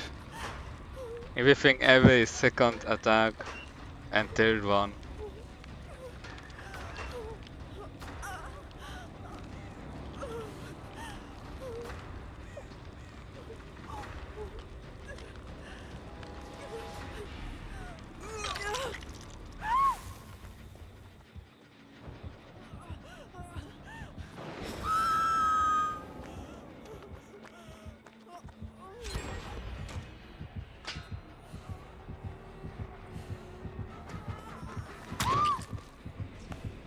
Why me, bro?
Mickey Mouse. There's no way the former lead designer is named Mickey Mouse.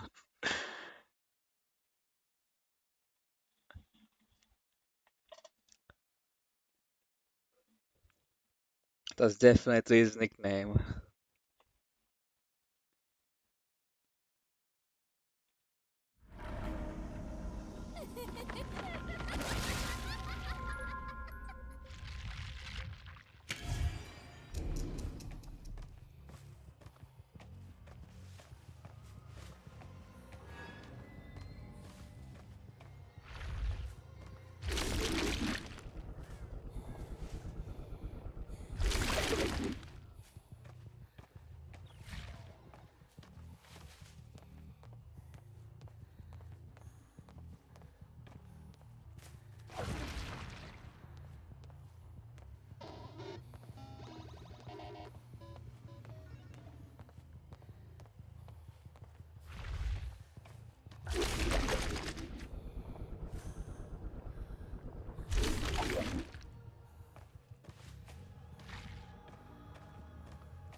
Give me that. And that's just for you.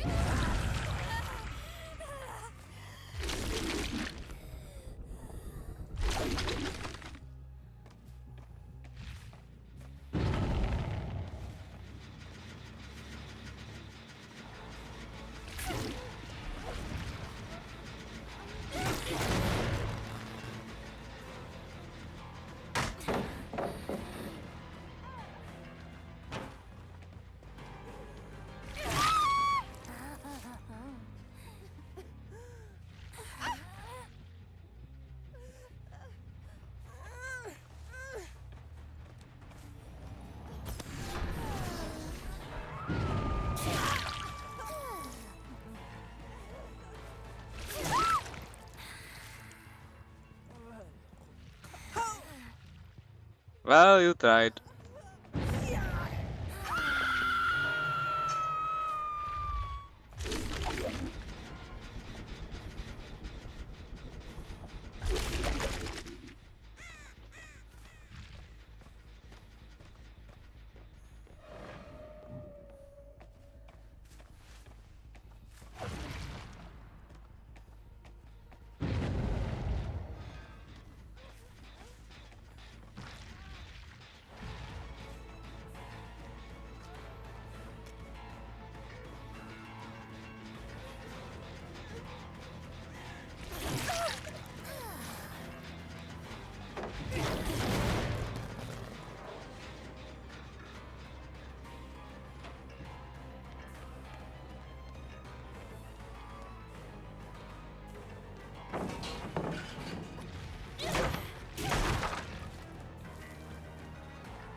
Pizza?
What the hell? Where are they?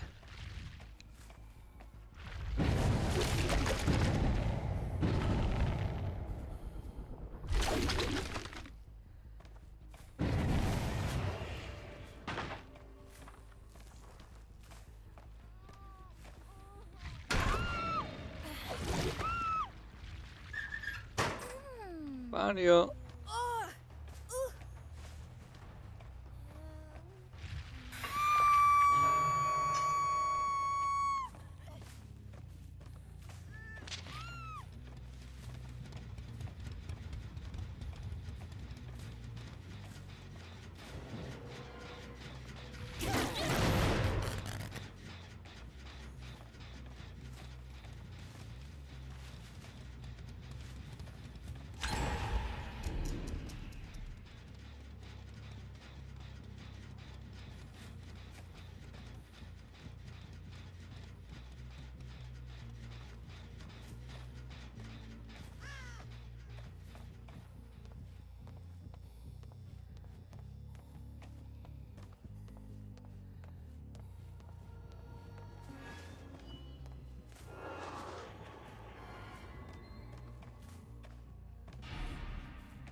というの感謝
Boneyard. Bones.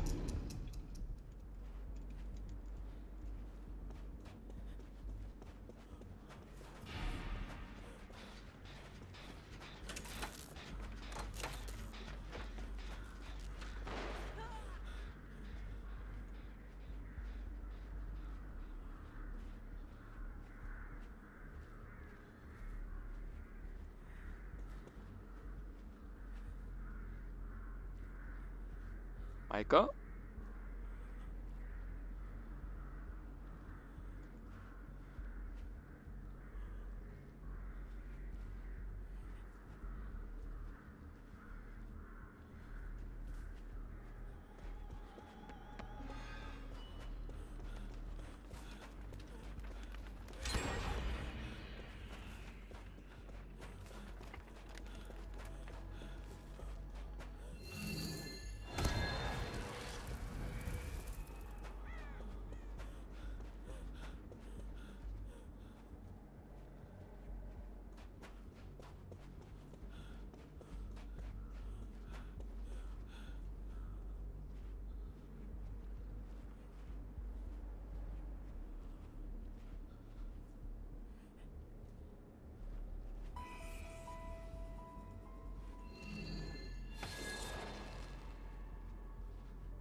Oh man.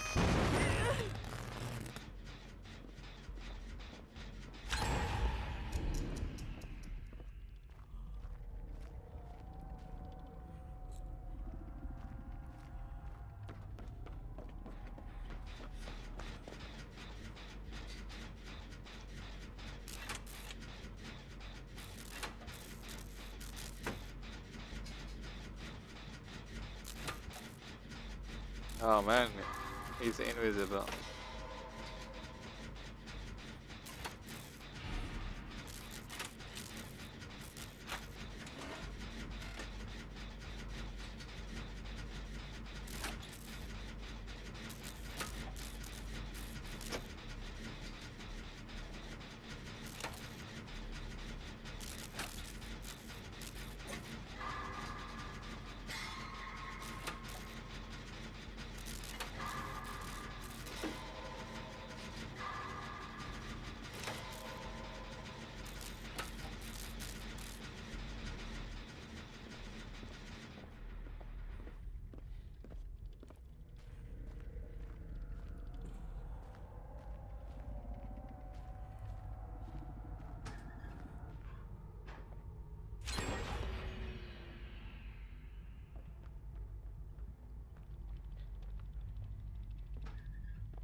Weaving spiders? What spiders? Spiders?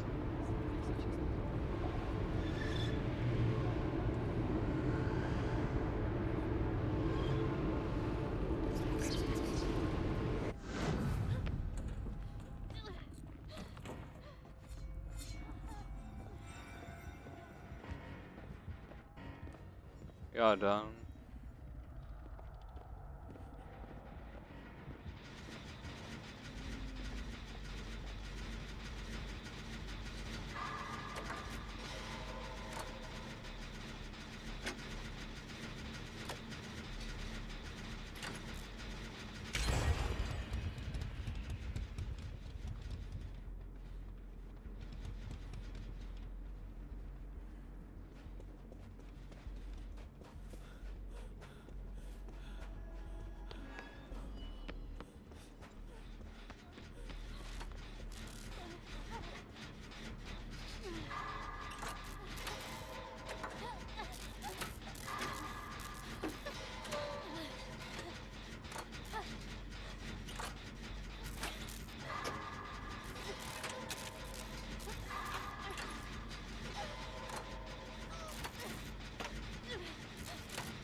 One shot.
Juicy ass.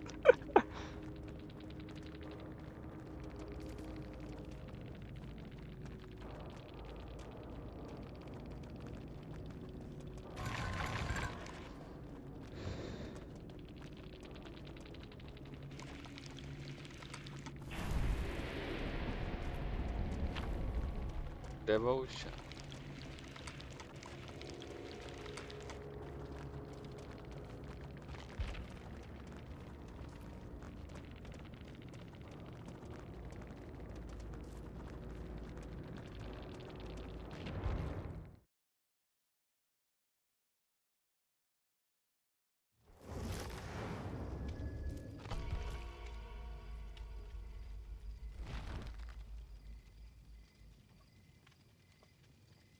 I think you should get more of these shards when you do a devotional.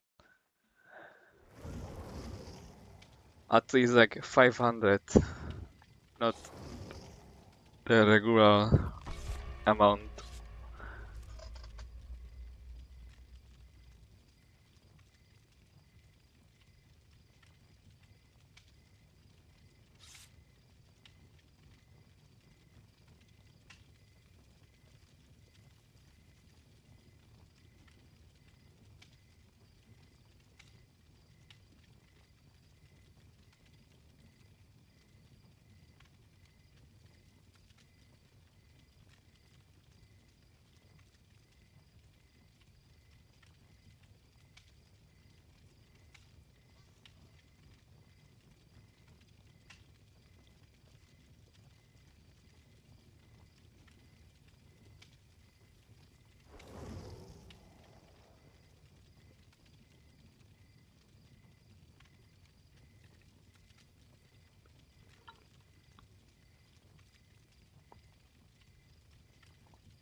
Oh no.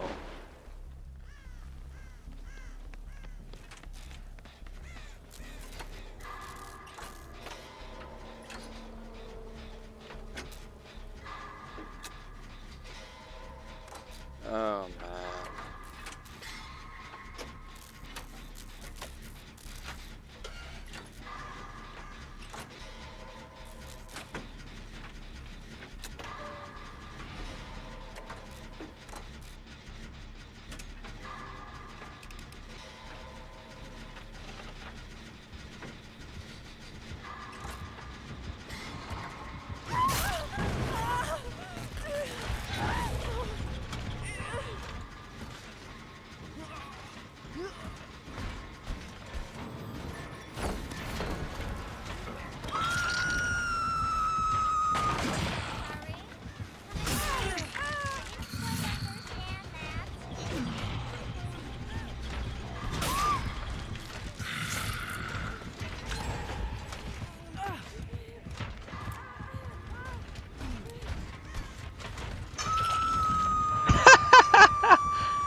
Speedrunning.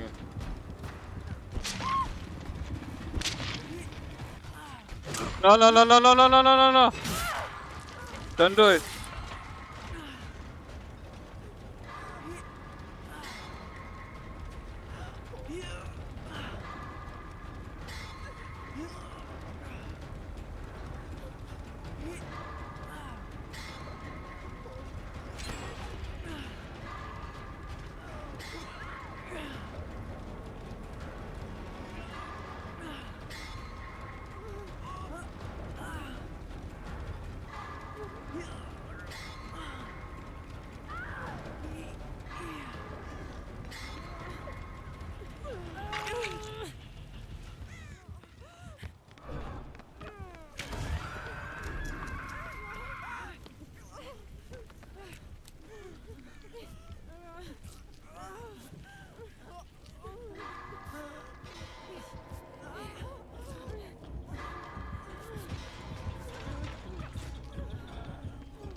This bot is gold.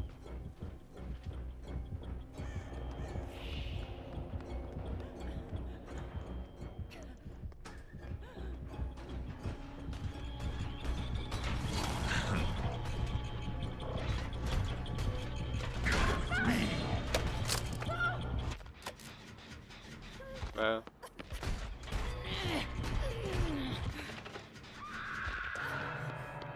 Where are you going?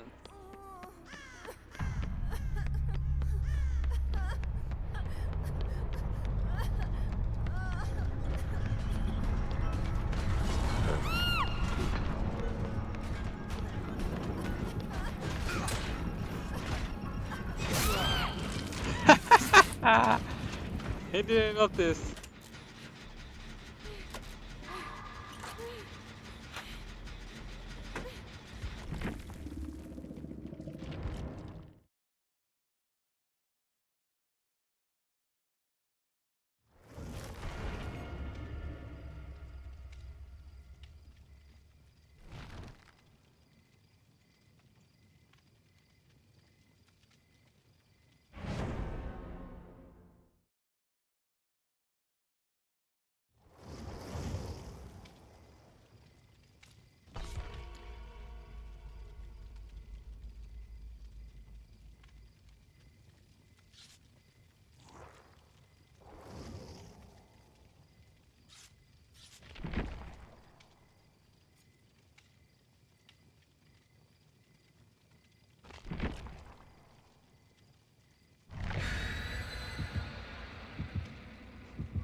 Oh man.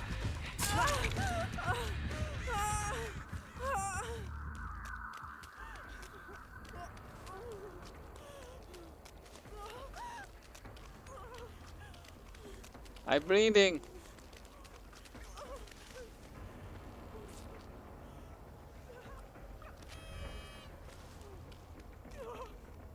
Hey!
you going, bro?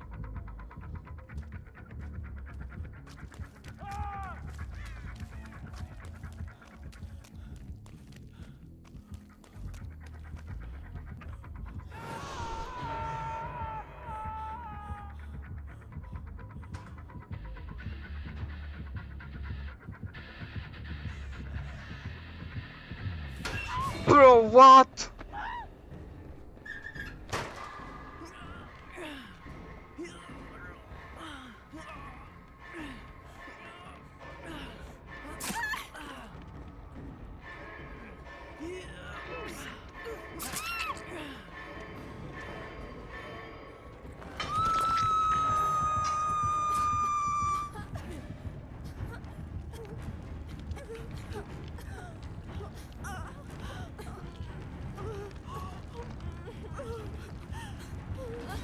Oh man.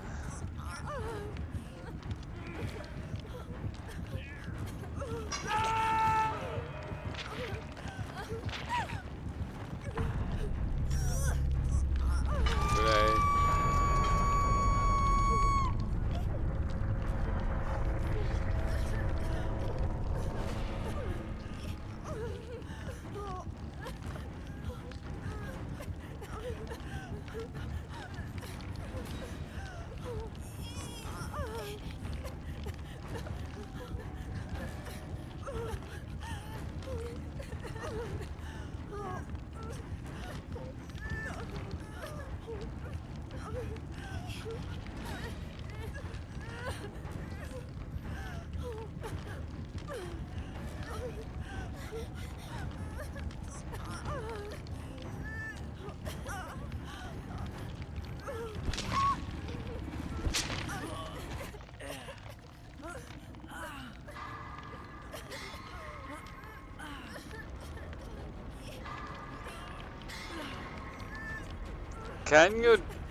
Can you kill him or something? Like, come on, just hook him.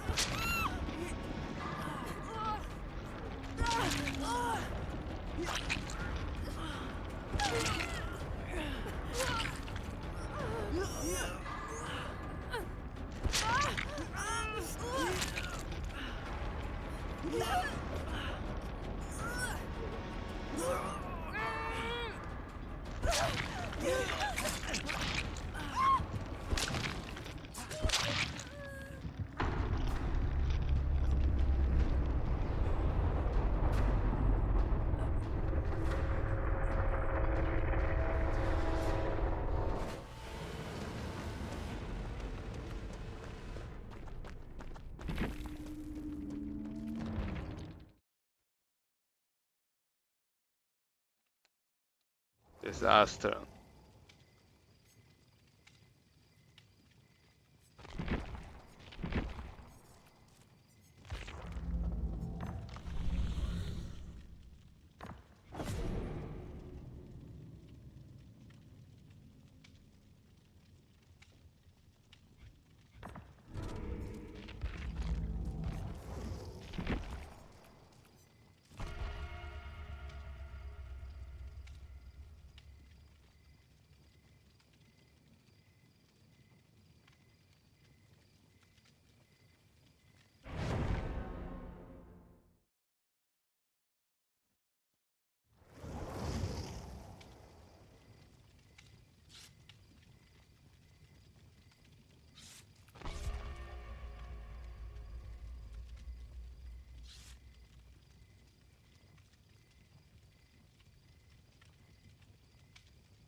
not this map.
Brother.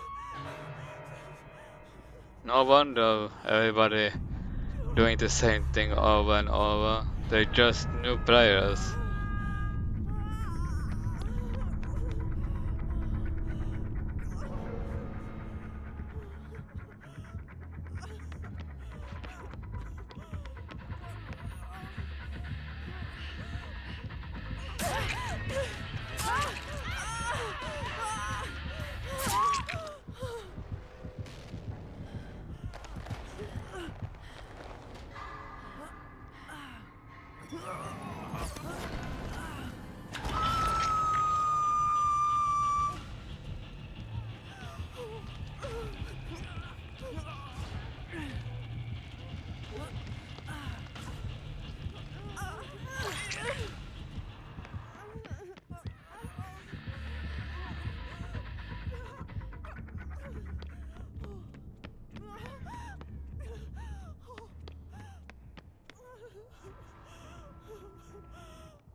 Bro.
tail, tail.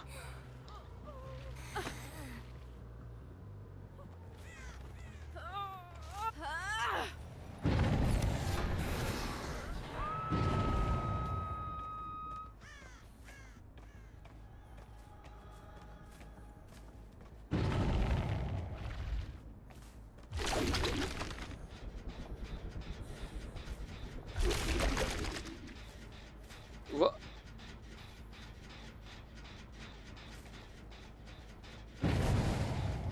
What was that?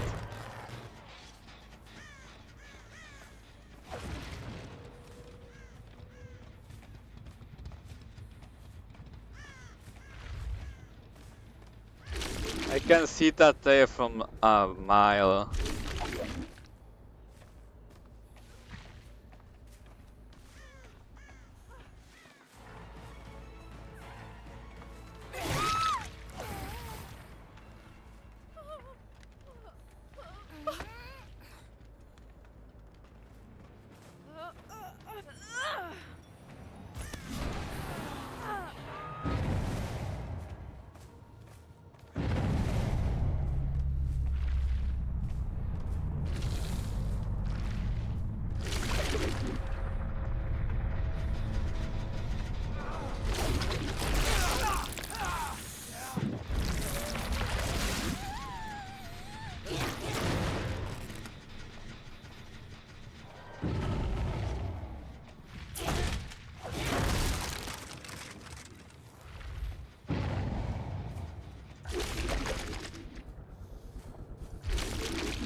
You guys are so boring.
ど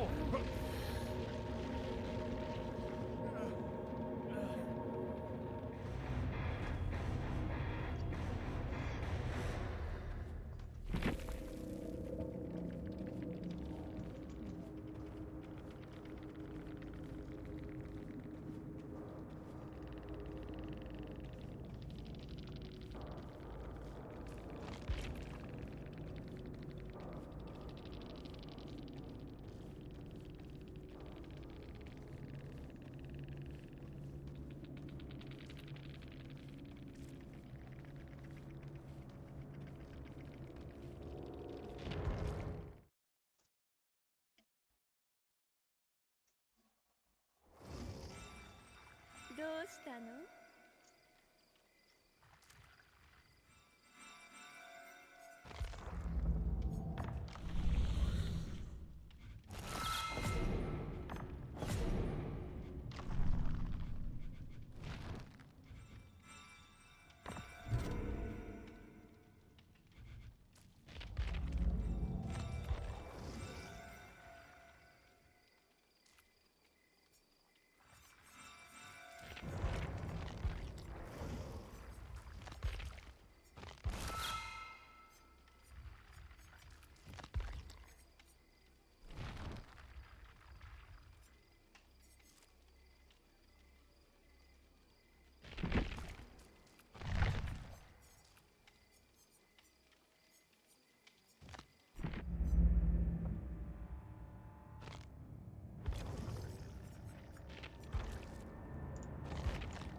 ことがあるの。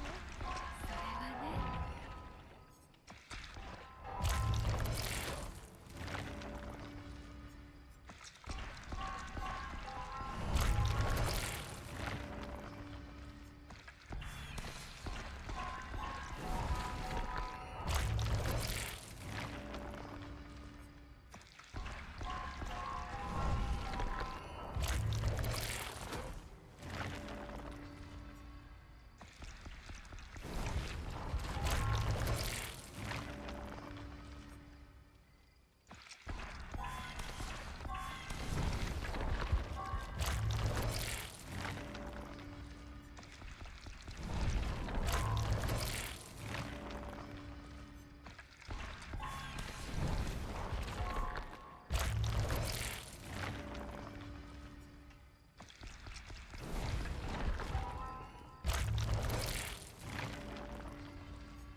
feeling something horrible is about to happen.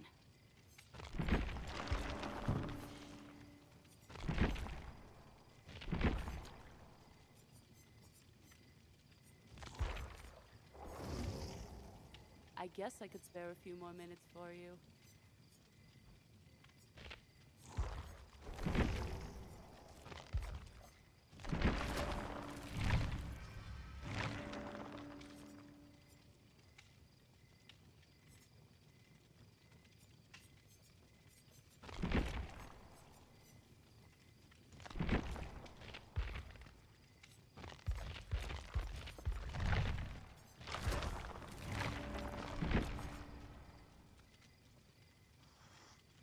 Why Sable is such an expensive character?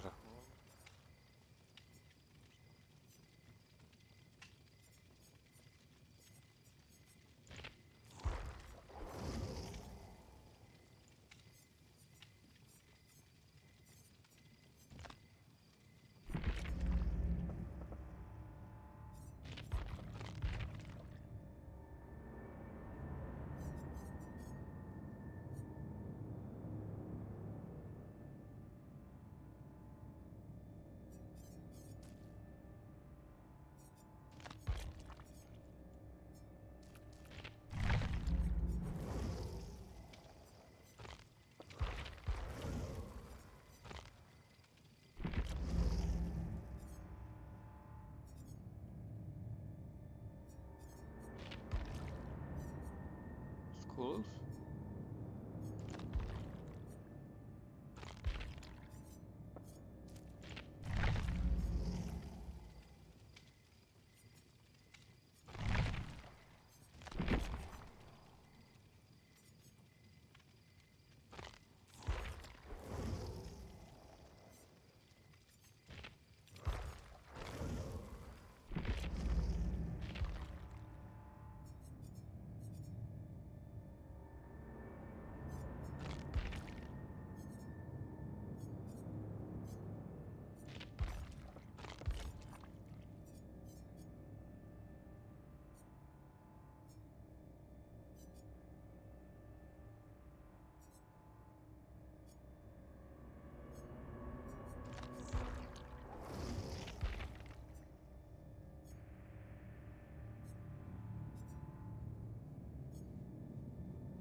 Oh.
What this checkmark even means?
I like this perk.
What?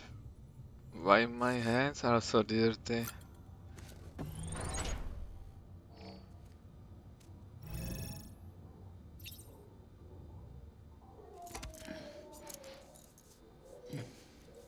No, wash your hands!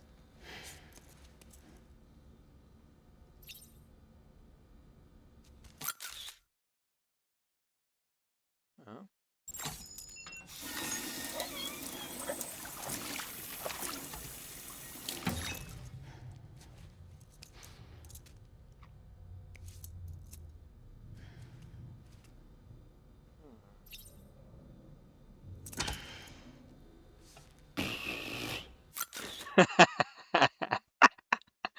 This is a good one.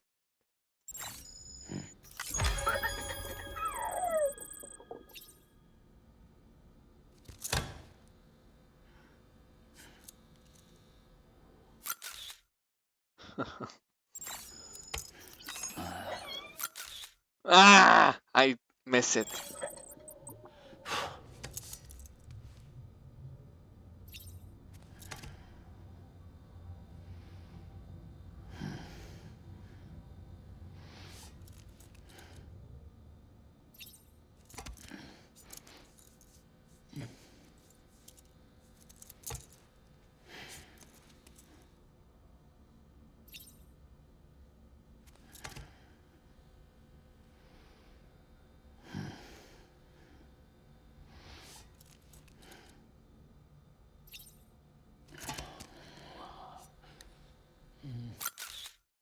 Ah.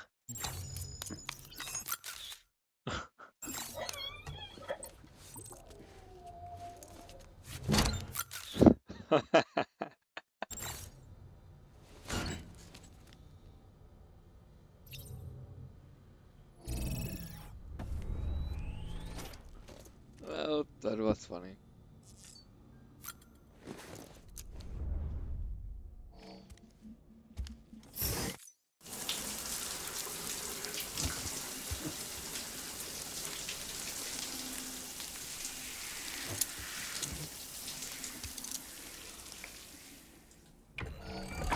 EX grenade number 0.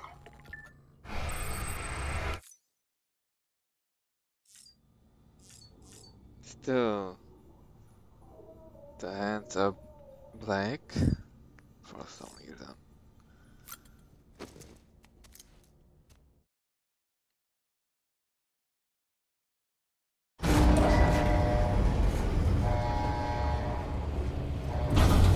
Oh, the mama was in cargo for more time.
Come on.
Understand.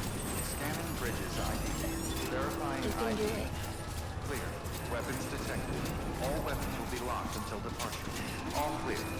Welcome, Sam Porter Bridges.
Weapons restrictions lifted.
That's a zip line!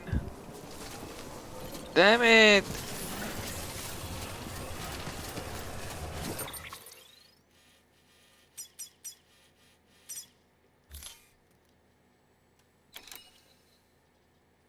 That's my zipline. But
Beginning scan.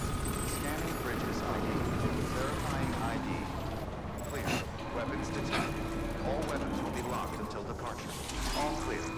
Welcome, Sam Porter Bridges.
Sorry, Sam. I can't allow you to build a structure there. Pick a spot outside the sensor ring and try again.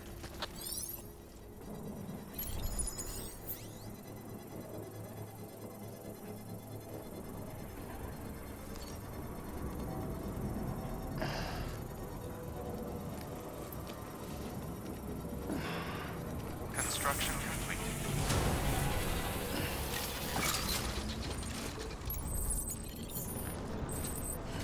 Beginning scan. Scanning bridges ID. Verifying ID. Clear. Weapons detected. All weapons will be locked until departure. All clear. Welcome, Sam Porter Bridges.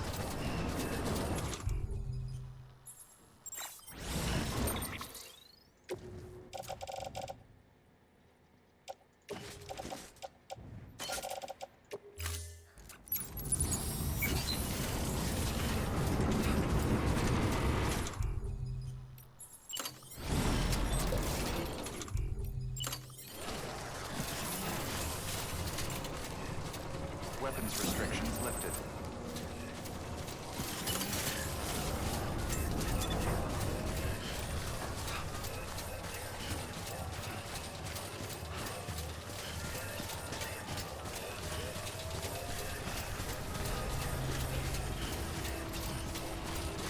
aha, expanding chiral network. Raising your connection level with clients in each area.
you are.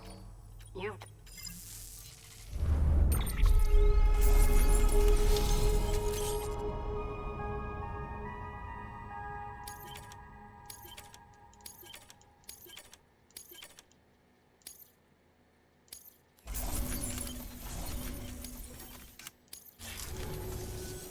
I suppose... Good work. New order available.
Order assigned.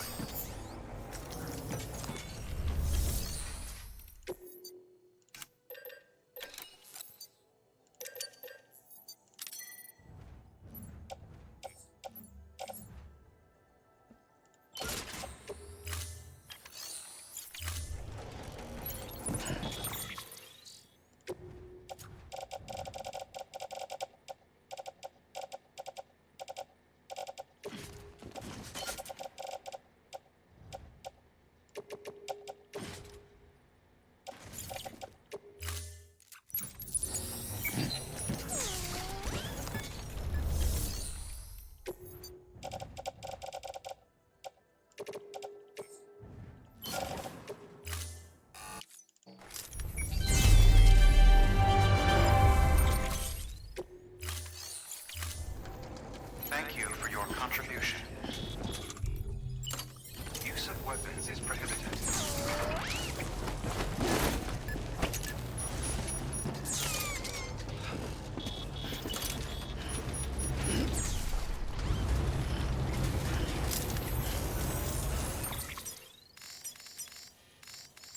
You'll be alright. I know you will.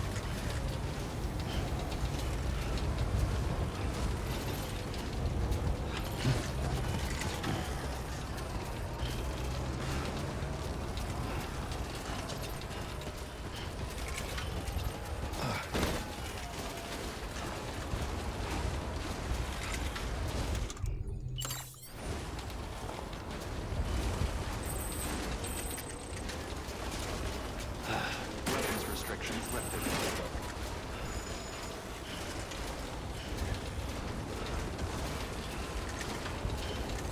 Beginning scan.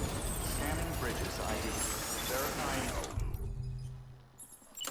Weapons detected. All weapons will be locked until departure. All clear. Welcome, Sam.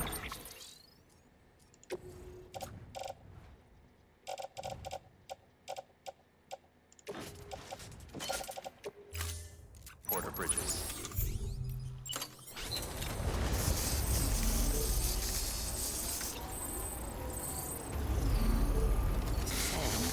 Hey.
Nice.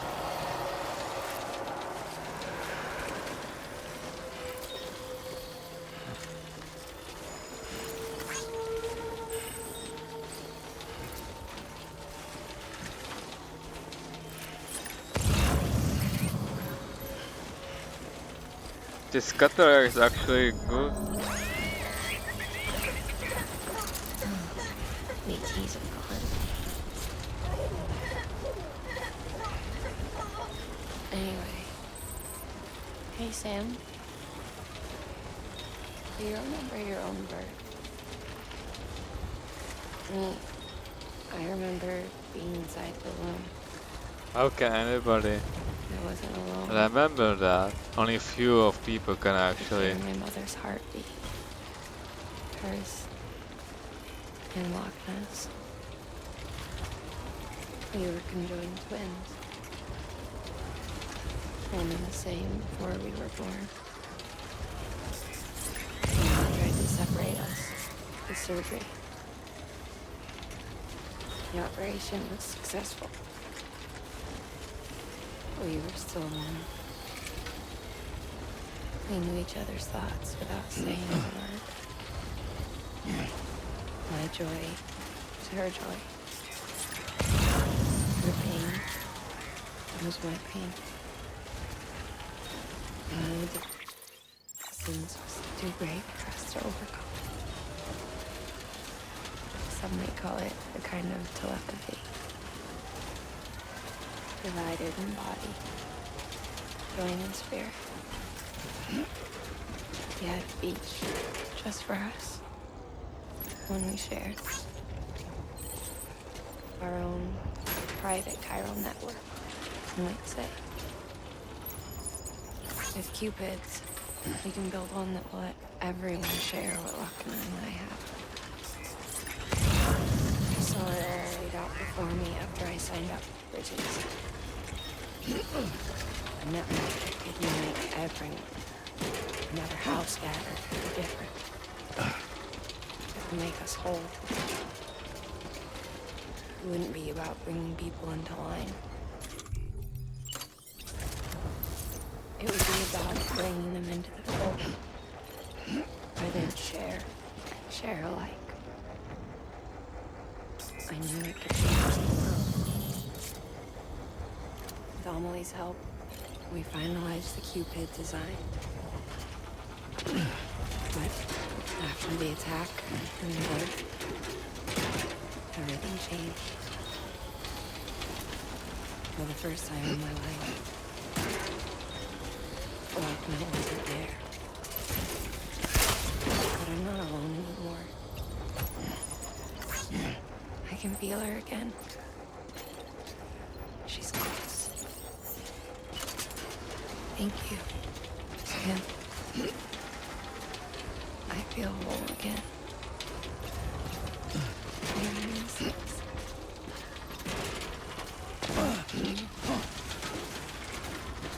Sorry, Lochna.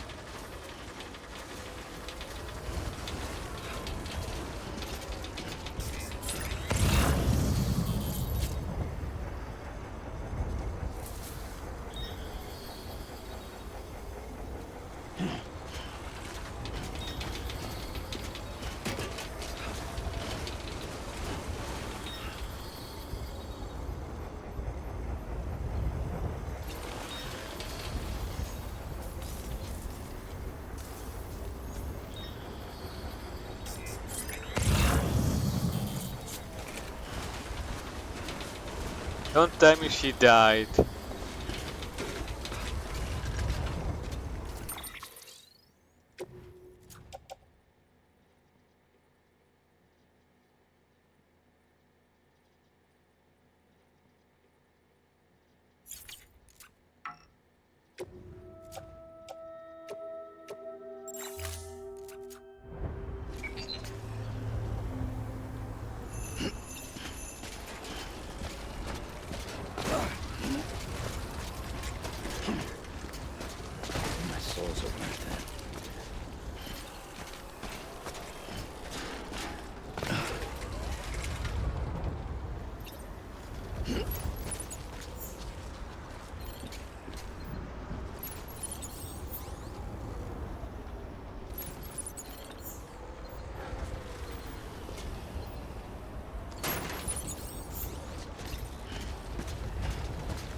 Hey, wake up.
Very sticky. Hey, you okay?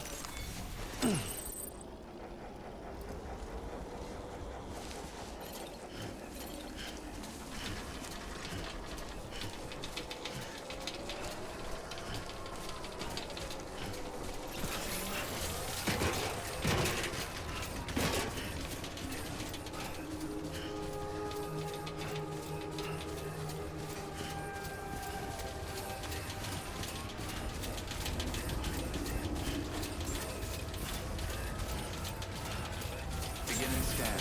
Scanning bridges ID. Verifying ID. Clear.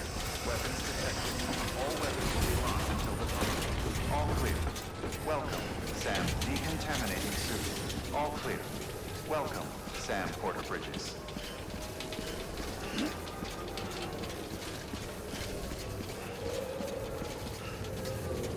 wait.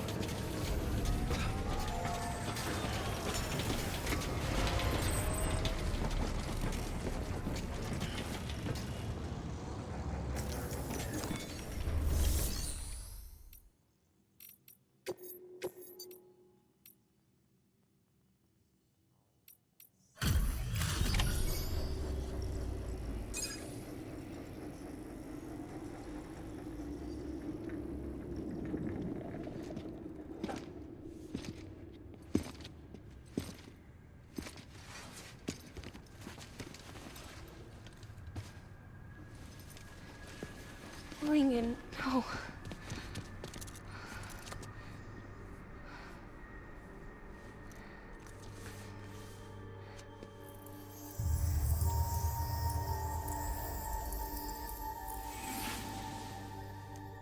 I'm sorry.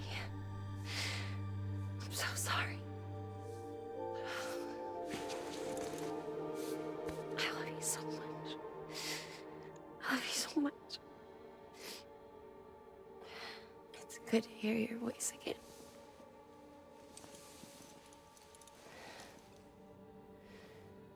I shouldn't have kept you in the dark. Tried to save her.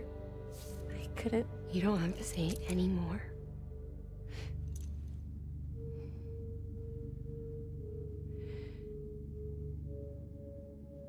Look, man.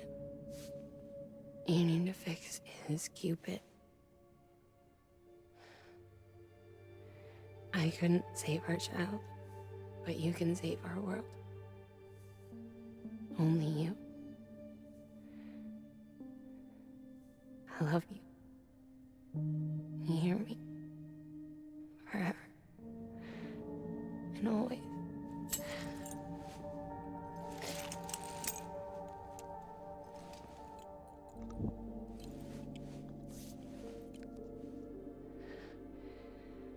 Now, make the world whole, okay? Just like you make me.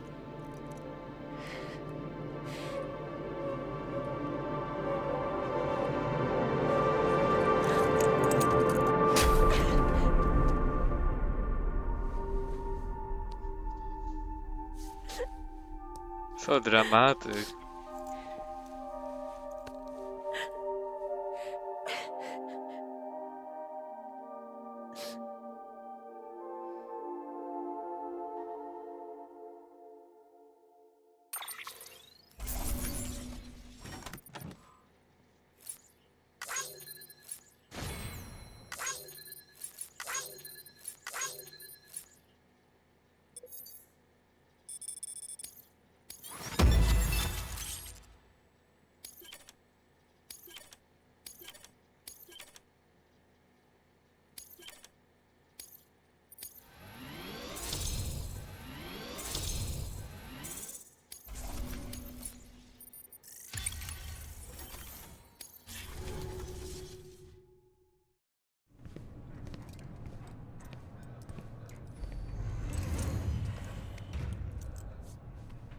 All that she went through, I had no idea.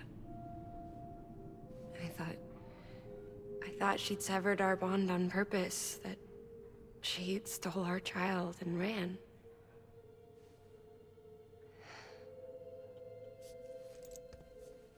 I fixed your Cupid like she asked. The limiter should be functioning properly now.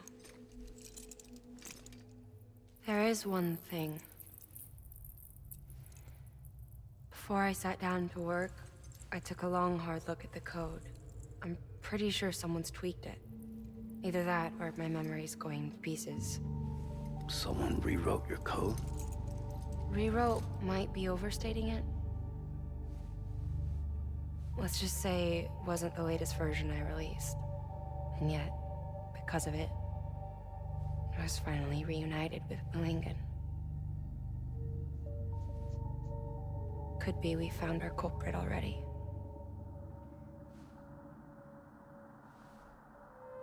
She died beneath the rubble, with our child still inside her. Her Ka passed over to the other side, but her Ha remained, bound to our dead daughter. She knew all of this, of course. That's why she kept one cuff loose. Didn't want anyone seeing her vitals. Shame she couldn't use her favorite invention. She did all that to keep me and our daughter safe.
Stabilizar.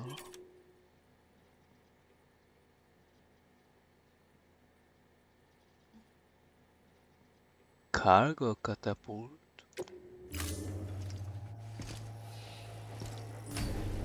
Interesting. Sis? I can hear you. We're whole again. We're one. Like before in the womb, remember? Lingen. Akna.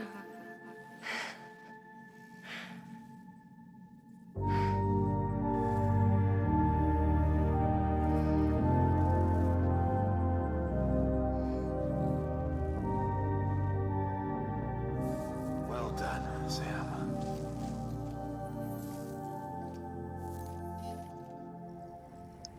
Thanks to you, Edge Knot City is finally within reach. And you, Lochna.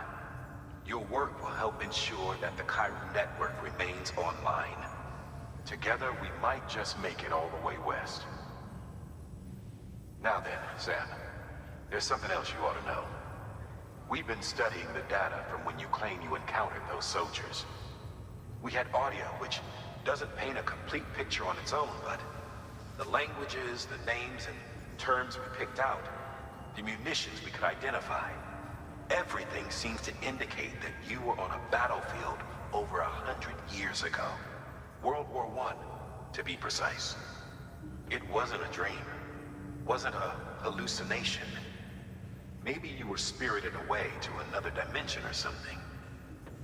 Given the time discrepancies, maybe you were sent to a beach. Can't say anything for certain. That said, I've never heard of a beach turned into a battlefield. But beaches are shaped by the will of the people who inhabit them. Perhaps Hartman can offer a more rational explanation. Beaches are his specialty. Unfortunately, he's still outside the Chiron network. Anyway, get some rest. No use dwelling on questions we can't answer yet.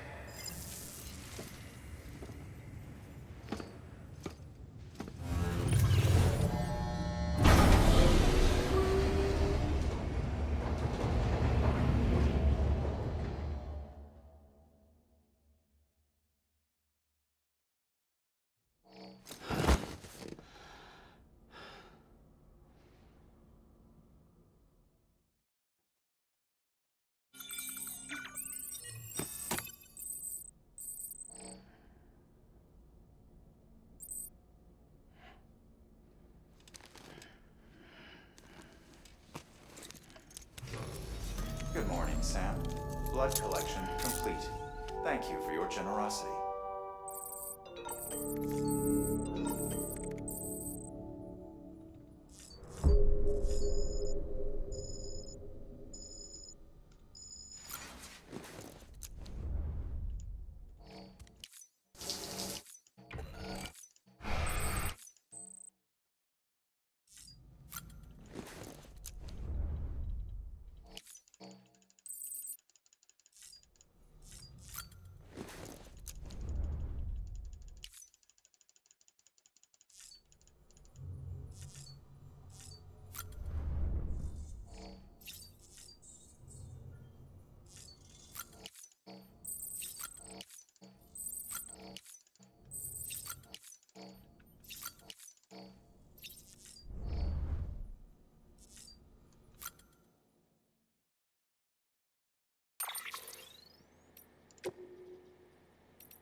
stabilizers.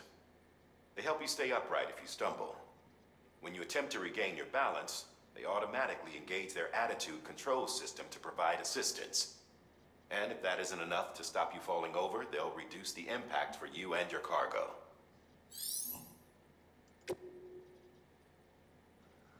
Whoa, this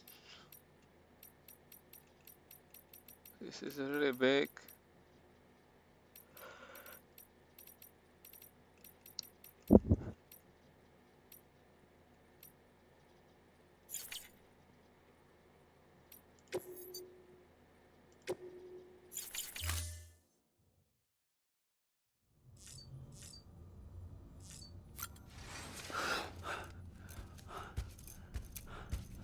What the hell?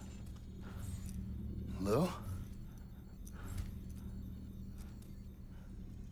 Ooh, looking for this? Surprise. Fragile warped me here. I finally got to visit the beach.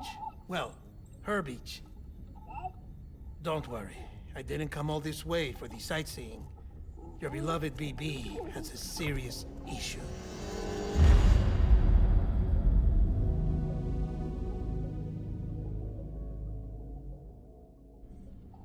You may recall me explaining that these incubators connect BBs via the chiral network to their still mothers back at HQ. Bridge babies are quite literally bridges between this world and the other side. Their place is not here with us, nor with the BTs over there. They belong precisely in between, with no greater affinity for one world or the other. But BB-28 here has been leaning further and further towards the world of the living. Towards you, Sam. It's because we're partners. Partners? Sam, a BB's a tool, not a human being. Bridge, yes. Baby, no. So tell me what the problem is. This tool, this weapon, is transforming into a living being. It's gaining weight. Its brain activity is increasing. It's accumulating memories. BB-28 is becoming self-aware, becoming an actual child. That's a bad thing? Doesn't sound like a problem to me. It's hardware, Sam. Manufactured for a purpose. A purpose that cannot fulfill outside the pod. There is a 70% risk of catastrophic failure simply in removing it.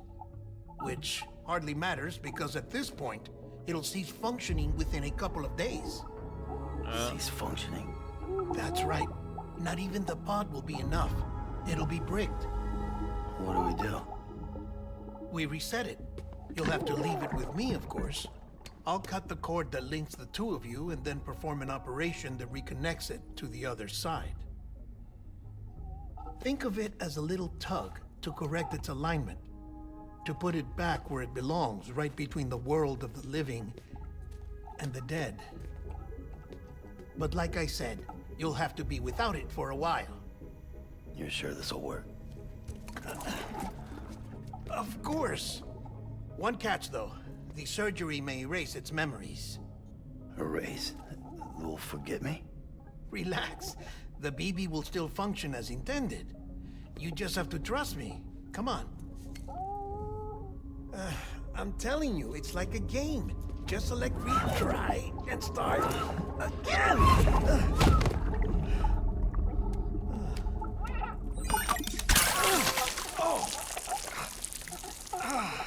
And this is why I hate these things.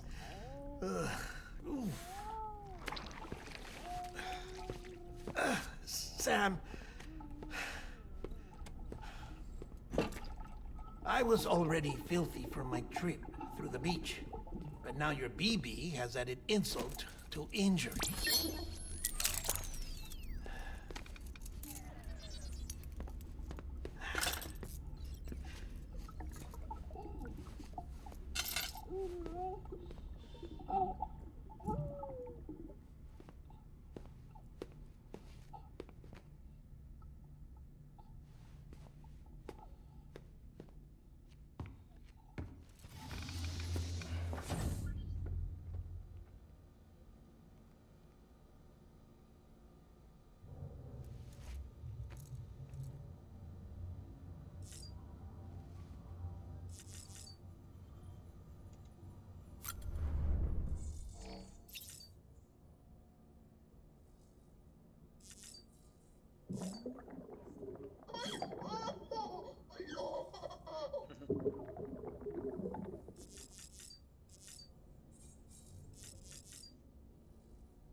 a minute.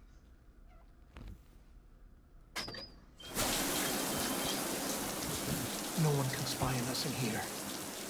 It's just you and me. No audio records of what we say. No video for lip reading analysis. Get closer. Die Hardman cannot know of this. Understood? And? I've been doing some digging into the first BB experiments. Officially, they were suspended by the government following a void out which claimed the life of the then acting president. Documents were shredded. BB technology banned, yes? But obviously, the experiments continued in secret, on the direct orders of President Strand. Bridget?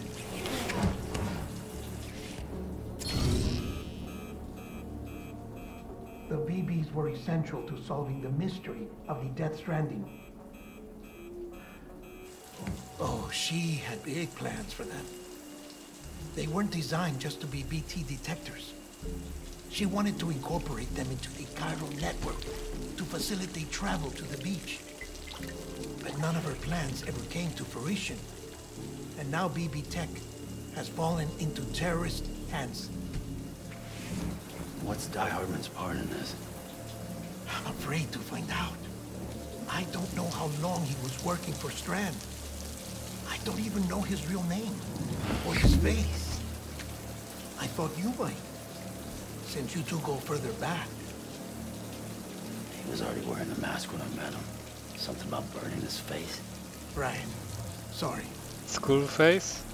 Any data we have from back then is classified at the highest level. As far as I know, the director is the only one with clearance. But the chiral network presents a new opportunity. By compiling fragmented data in the public domain from all across the country, I might be able to piece together a little more of the puzzle. The fat man. Be careful, Sam. They're watching.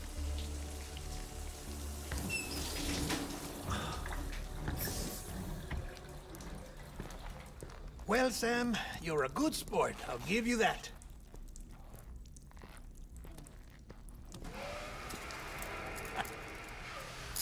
Still, it's a fine way to get out of doing the laundry. Just fix BB, all right? Oh, no. You'll be doing the fixing. I'd never manage without your help. Check the delivery terminal upstairs for the details. When you're ready, of course.